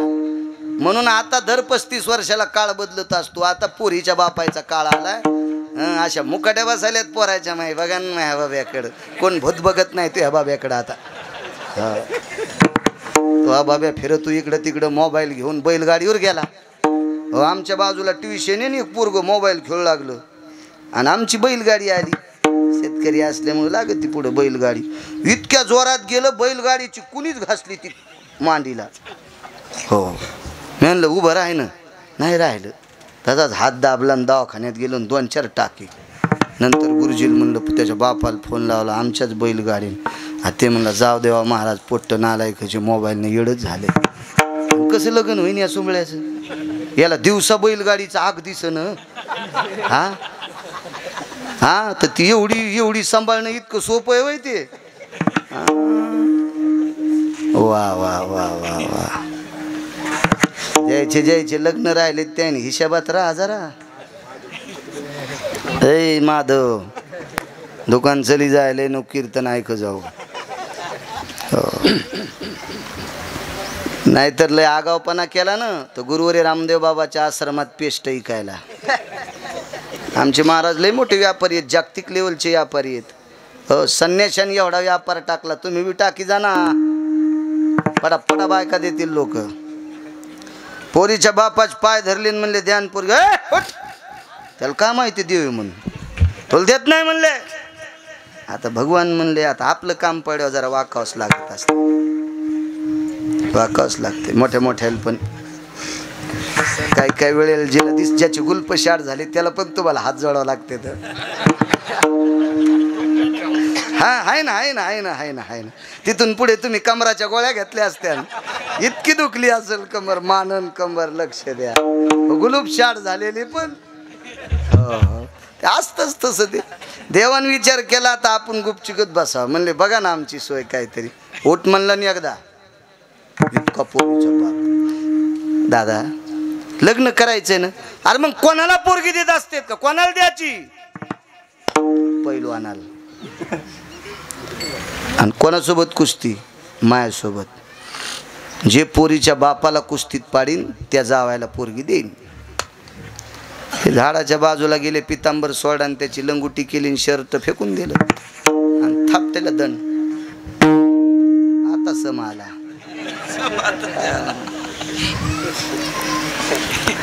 आता देव काय महाराज भैयासाहेब असा चिमुकला देव. काय सौंदर्य, काय रूप असल. पाहिली या वेध लावी. सासूबाईनं देवाकडे बघितल्याबरोबरच नाही बाई इतकं कवळं बाई. आमच्या मालकानं असं धरलं तर कडाकडाच मोडन. आणि यानं कशाला नादी लागा बाई. दंड तर थापटिली पण मांडी थापटिली. म्हणजे देवानं बरं मी नाही मग या आधीच मोडीन कशाला थापटू. हो ना कीर्तन करता आले तेच बरं आपलं. कशाला फुकट कळण शेंडी वळवळ. मांडीत थापटिली तर त्या गुंफेचे दगडो खाली पडले. इतका आवाज. सासूबाई म्हणल्या माय दिसायला तर इतकंसं पिचुरं दिसतंय आणि मांडी थापटिल्यावर दगड पडली बाई. देव म्हणला असं ना आत्या मामी. आत्या नाही का मामी जराशी थांब माय मामी. कळण तुला जावाय किती कार येत. पण चांगुलपणा हाता बाईनं मालकाला सांगितलं मालक लहान लेकरासोबत कुस्ती खेळू नका. अरे तेच खेळ म्हणताय. जामवंत माग मामा माग नका मी पुढे. पाय पाय किती रगिले म्हणजे बघ. आणि मग काय कुस्ती सुरू झाली. 27 दिवस 27 रात्रा कुस्ती. 28व्याची दर्शन घेतलं आणि पोरगी देऊन टाकली. 7व्या अवतारात मेली पण लग्न नाही केलं. आणि 8व्या अवतारात बापाला भांडून घेतली. नवल केवढे केवढे. काय जीवन आहे महाराज मागचा अवतार. किती किती किती मोठं नाविन्य. किती किती अवस्था मोठी. 7व्या अवतारातल्या नवलाच्या गोष्टी महाराज जशाला तशी गोपाळ. खाली ब्रह्मदेव वरीच बसलं टिमक्या वाजीत. 27 गोपाळ वरी 268 वासर वरी गोपाळ वासर खालीच होते हे वरीच बसलं घेऊन वत्स हे चोरोनिया सत्य लोकांची गोपाळ गाई वत्स दोन्ही ठाई रक्षिली सुखाचा प्रेम सिंधू अनाथा शिमाऊली जय देवा कृष्णनाथा राई रुक्मिणी कांता आरती ओवाळी ते तुम्हा लक्ष्मी कांता.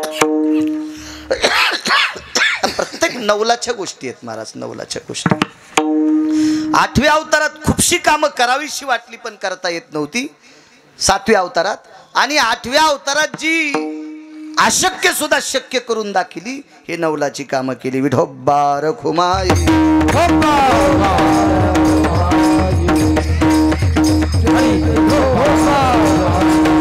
भगवंताचा जन्म मथुरेत झाला. मथुरेत जन्म झाल्याच्या नंतर विश्वाच्या मालकाला सुपात ठेवलं आणि सूप ते डोक्यावर घेतलं. देवकी माता सात्विक होत्या. त्या देशाची सर्वात मोठी जडवड संपत्ती काय असेल त्या देशाची स्त्री आहे. बाळासाहेब, भारतात सर्वात वजन कोणाचं मोठं असेल तर पुरुषाचं नाही, महिलांचं आहे. आपली पुरुष प्रधान जरी संस्कृती असेल तरी पण या देशातल्या स्त्रीचं वर्चस्व मोठं आहे. का? कारण या देशातले सात्विक लोक जेवढे जन्माला आले तेवढे या देशातल्या स्त्रीच्या पोटी जन्माला आले. विवेकानंदांचा जन्म याच भारत देशातल्या स्त्रीशी. रयतेचे राजा छत्रपती शिवाजी महाराज, धर्मनिरपेक्ष महाराणा प्रताप, ज्ञानोबाराय तुकोबाराय, ही सर्व मोठी संत जी जन्माला आली का या भारत देशातल्या स्त्रीच्या पोटी जन्माला आली. एवढी पवित्र स्त्री या देशाची जडवड श्रीमंती आहे. माझ्या माईनो, काल संक्रांत झाली. एक जाता जाता एक वाक्य सांगतो. तुम्ही इतक्या मोठ्या आहात, इतक्या मोठ्या आहात, काल्यावर बोलतो 5 मिनिटं 2 मिनिटं तुम्हाला. या देशातल्या स्त्रीनं भैयासाहेब मालकाला जर मदत केली तर तो देवासोबत युद्ध जिंकतो. देवासोबत युद्ध जिंकतो. देवासोबत, देवासोबत. गणेश बुवा, एक बाई युद्धाला नवऱ्यासोबत गेली. आवर्षण पडलं, पाऊस बंद झाला, शुक्राचा अस्त झाला आणि युद्ध करण्यासाठी वरी गेले स्वर्गात. पण युद्ध करता करता रथाचा आखच मोडला. बाई रथातनं खाली उतरली आणि मनगटाचा आख केला. विजयाचा गुलाल राजाच्या अंगावर पडला. मागं फिरून पाहिलं तर बायको दिसत नाही. ती म्हणली, मालक ताण घेऊ नका, मी मेले नाही. त्याला वाटलं कोणाचा बाण लागला आणि मेली. म्हणजे मी नाही मेले, मी खाली आहे. हात रक्ताबंबाळ झालता. मनगटाचा आख केलता, मनगटाचा. तिने जर आख नसता केला ना अशोकराव तर रथ खाली पडला असता आणि युद्ध जिंकता नसता आलं. बाईच्या ताकदीनं राजा दशरथ स्वर्गातलं युद्ध जिंकले. इतकी देशातली बाई मोठी आहे. आणि बायको विरोधात गेल्यावर तोच दशरथ राजा आथरुणात घुसमटून मेला. ज्या बायकोनं मदत केल्यामुळं देवासोबत युद्ध जिंकलं, इतकी बायको मोठी असते. आणि ती विरोधात गेल्यामुळं आथरुणात घुसपटून मेला, इतकी बायको खट्याळ असते. म्हणून मदतीचं काम करत जा की जेणेकरून आपल्या नवऱ्याचा पुरुषार्थ वाढेल, त्याची छाती उंच होईल. असं काम करत जा. राहिला प्रश्न, ती मगाचं कमेंटचं सांगत होतं, मी बोलता बोलता राहिलो. एका बाईनं कमेंट टाकली होती. आता मला मोबाईल नाही तर ते सोबतचे सांगते. तुमच्या कीर्तनाला एक कमेंट आली. एक बाई म्हणली, महाराज माझा नवरा पाया पडायच्या लायकीचा नाही. माझा नवरा पाया पडायच्या लायकीचा नाही, तो इतका नालायक आहे. तर दुसऱ्या दिवशी त्यांना ज्यांच्या मोबाईलवर पाहिली त्यांना त्या बाईला म्हण की आता दुसऱ्या दिवशीचं कीर्तन ऐक तरी तुला पाया पडावं लागेल. त्याचं कारण सांगतो. नवरा नालायक जरी असला तरी पाया पडा. याचा एक मुद्दा सांगतो तुम्हाला. नवऱ्यानं जर नालायकपणा केला आणि त्याचा नालायकपणा पाहून जर बायकोनं नालायकपणा केला भैयासाहेब, तर या दोघांपासून जन्माला आलेल्या चिमुकल्या वासरायनं कुठं जायचं? लेकरायचा काय दोष आहे? त्या जन्माला आलेल्या मुलीचा काय दोष आहे? दोघांनं जर नालायकपणा केला तर तुमच्या लेकरायचा उन्हाळा होईल, तुमच्या लेकरायचं रान होईल. सैरा वैरा रानातल्या पक्षासारखी तुमची वासरं कुठेतरी जातील. म्हणून नालायक नवऱ्याच्या पाया पडा याचा अर्थ आहे तुम्ही लिंता घ्या. त्यानं किती जरी नालायकपणा केला आणि तुम्ही लिंता घेतली आणि जीवन जर गोड जगल्या तर चिमुकल्या वासरांचं कल्याण करायची ताकद या देशातल्या स्त्रीमध्ये आहे. या भारत देशाचे हिरे म्हणून तुम्ही तुमची आपली लेकरं चमकताल आणि नवऱ्यानं बायकोनं दोघांना जरी नालायकपणा केला तर हे निष्पाप वासर या इंटरनेट जगातल्या वाहटोळीत हुरपाळून जातील. हुरपाळून जातील. तुम्ही यमापाशी काय जबाब देताल, वरी देवापाशी काय जबाब देताल. म्हणून एकानं जरी नालायकपणा केला तर एकानं लिंता घेत जा. माणसं ऐकण्याच्या पात्रतेत नसतेत. या देशाची स्त्री कवळ्यांत करण्याची असती. तुम्ही ऐकू शकतात माझं, म्हणून मी तुम्हाला पायाला हात लावून विनंती करतो. आपला संसार मोठा, आपली लेकरं जर मोठी करायची असतील तर कधी कधी नालायकाचं, ठीक आहे मायबापाचं नाव करण्यासाठी तुम्ही जीवन जगता त्याबद्दल दुमत नाही, पण आपल्या लेकरांसाठी कधी लहानपणा घेत जा. याच्याकरता म्हणतोय नवऱ्याच्या पाया पडा. मी काय फारसा परमार्थ म्हणून म्हणत नाही, फायद्यासाठी म्हणतोय. विठाला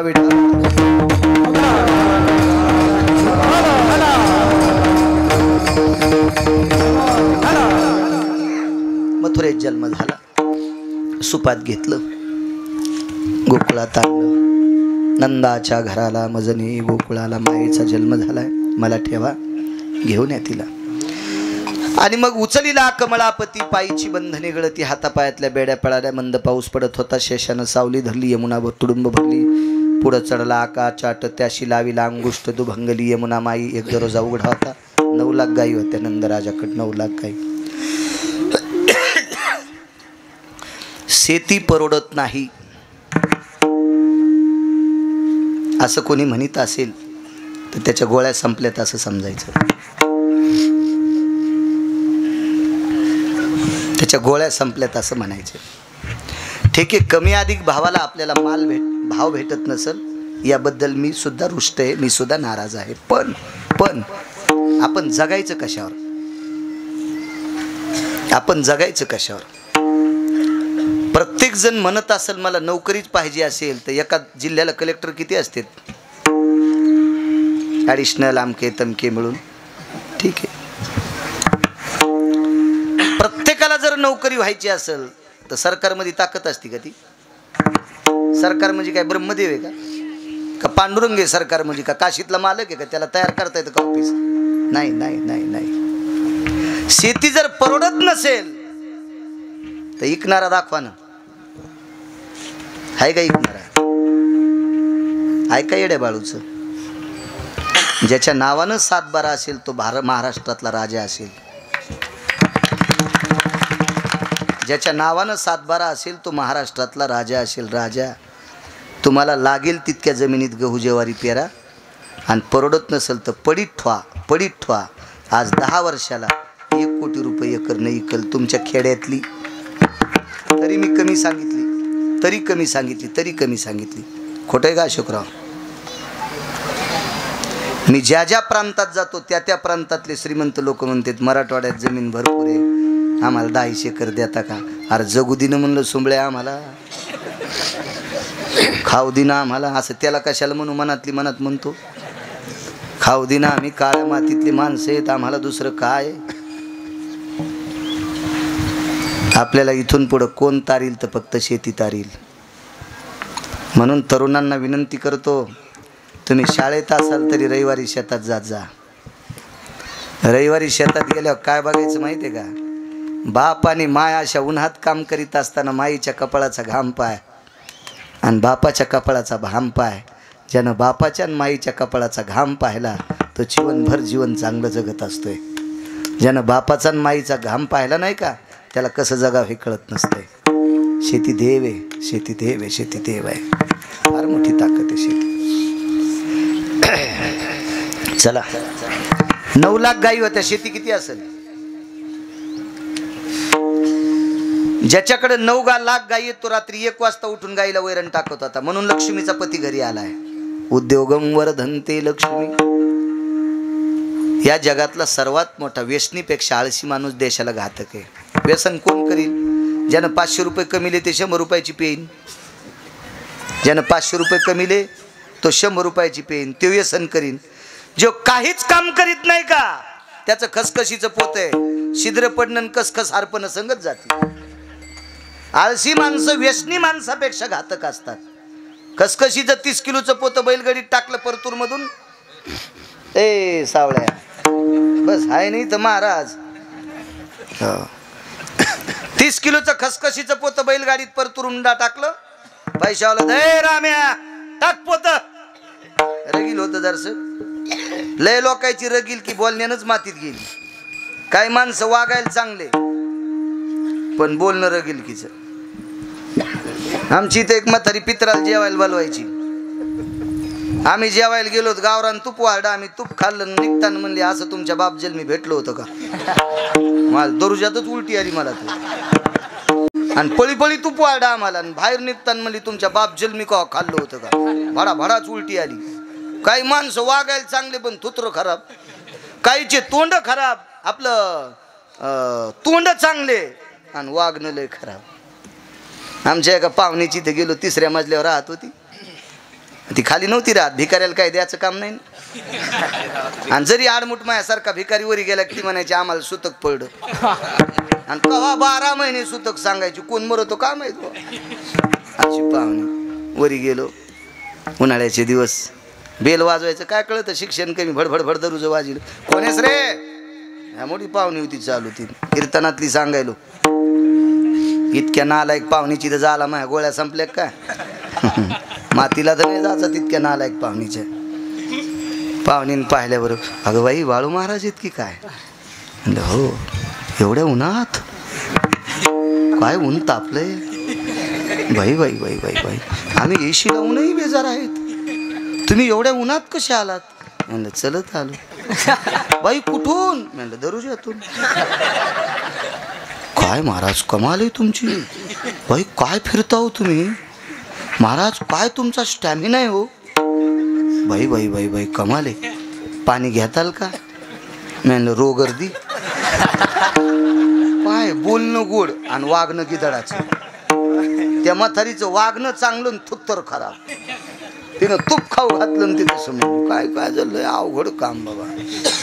काहीचं वागणंही गोड आणि बोलणंही गोड. 9 लाख गाई हो, किती जमीन असेल. रात्री 1 वाजता उठून गाईला वैरण टाकली म्हणून तिथं माणूस आला. खसखशीच्या पोत आहे लक्ष्मीचं जीवन. फुगिरान पोतं टाकायला लावला, हमाली दिलीच नाही. सकाळची बहुणी होती बाजाराची, दादा द्यान 4 आणे, पुढच्या बाजारी देईन. आम्हाला म्हणलं बहुणीलाच गिऱ्हाईक भेटलं, आम्हाला काहीच नाही केलं. दाभण टोचलं, खसखशीच्या पोत्याला दाभण टोचलं. आता दाभणाचं छिद्र केवढं पड असेल, छिद्र नाही कळायचं, भोकाड. आपली भाषा आहे ना ती मराठवाड्यातली. तिकडे मी मुंबईकडे याच्याकडे नाशिककडे गेल्यावर छिद्र म्हणत असतो. हो ना. आपल्याकडं धावाड शब्दच आहे मराठवाड्यात, धावाड भोकाड. हो. किस देश की बोली किस देश में गाली होती. तिकडं कसं म्हणावं आहे का नाही. आपल्याकडे ते प्रचलित शब्द आहे. विश्वामित्र म्हणायच्यात नाही, ईशा मैतर. आषाढ कुठं म्हणतात, आखाड. मरग नाही म्हणायच्या, मिरुग. हो. पुष्य नाही, ढाकले पुख आणि थोरले पुख. काय भाषा. वा वा वा, गोडवाय गोडवाय. आपल्याकडे काही लोक टिंब देऊन बोलत आहेत, पण ते नुसते बोलत येतच, पुन्हा काहीच नाही. खसखशीच्या पोत्याला दाभण टोचलं, परतुरून गाडी आली. वा येणुऱ्यात आलो म्हणून इथं नाव घ्यालो. तितकं रगील तुमच्या गावात नाही कोणी. आणि घरी आल्यावर गड्याला म्हणलं ए पोतं दुकानात टाक, खसखशीचं आहे. ते म्हणलं मालक कटाच हिरा, खसखस तर काहीच नाही. परतूरपासून येणोऱ्यापासून 20 बॅटऱ्या दाबल्या, पण रस्त्यानं खसखस दिसली नाही आणि पोतड्यात थांबली नाही. तिचंच नाव लक्ष्मी आहे. ही सांभाळायची असेल तर काम करा. व्यवसाय निमित्त फळ देत असे संचित. नुसत्या प्रारब्धाला हात लावून बसल्यानं जमत नाही, काम सुद्धा करावं लागेल. प्रारब्ध म्हणतात तर जमीन पेरीन कोणी, पेरलीच नाही म्हणले कंस आले नाही. असं कसं प्रारब्ध. पंढरपुरातला मालक का तू सासरा आहे का खालून जेवारी द्यायला. काम करावं लागेल. नंदराजा 1 वाजता गाईला वैरण टाकीत होते. देव गेले. पाहलं फिरविले दोन्ही कन्या आणि चक्रपाणी. गोकुळात उत्सव चालू होता. गोकुळीच्या सुखांत पार नाही लेखा. भगवंताला पाळण्यात घातलं. गोपी जमा झाल्या. झुलने मे झुले नंदलाल झुलावरे सजनी. काय तो आनंद होता महाराज. नंदजी को आनंद भयो जय अकन्हया लाल की. हाती दिने घोडे दिने दिने दिने पालकी. नंदजी को पुत्र भयो जय कन्हया लाल की. आनंद उत्सव झाला. बघता बघता मोठे झाले. मोठे झाल्यावर शाळात घातला. आता जाई राणा सवे घेऊन गोधना. गायी एकत्रित बसल्यात. खांदी भार पोटी भूक काय खेळायचे सुख. सर्व शिदोऱ्या एकत्र केल्या. विभ्रवेनाय सर्व स्थितो प्रसादेरस्तु कवलहा. व्याधी निरशन हितार्थायाम कवलम प्रसादेरस्तु. गोपाल कृष्ण भगवान की. गोपाल खुमाये गोपाल खुमाये ज्ञानेश्वर माऊली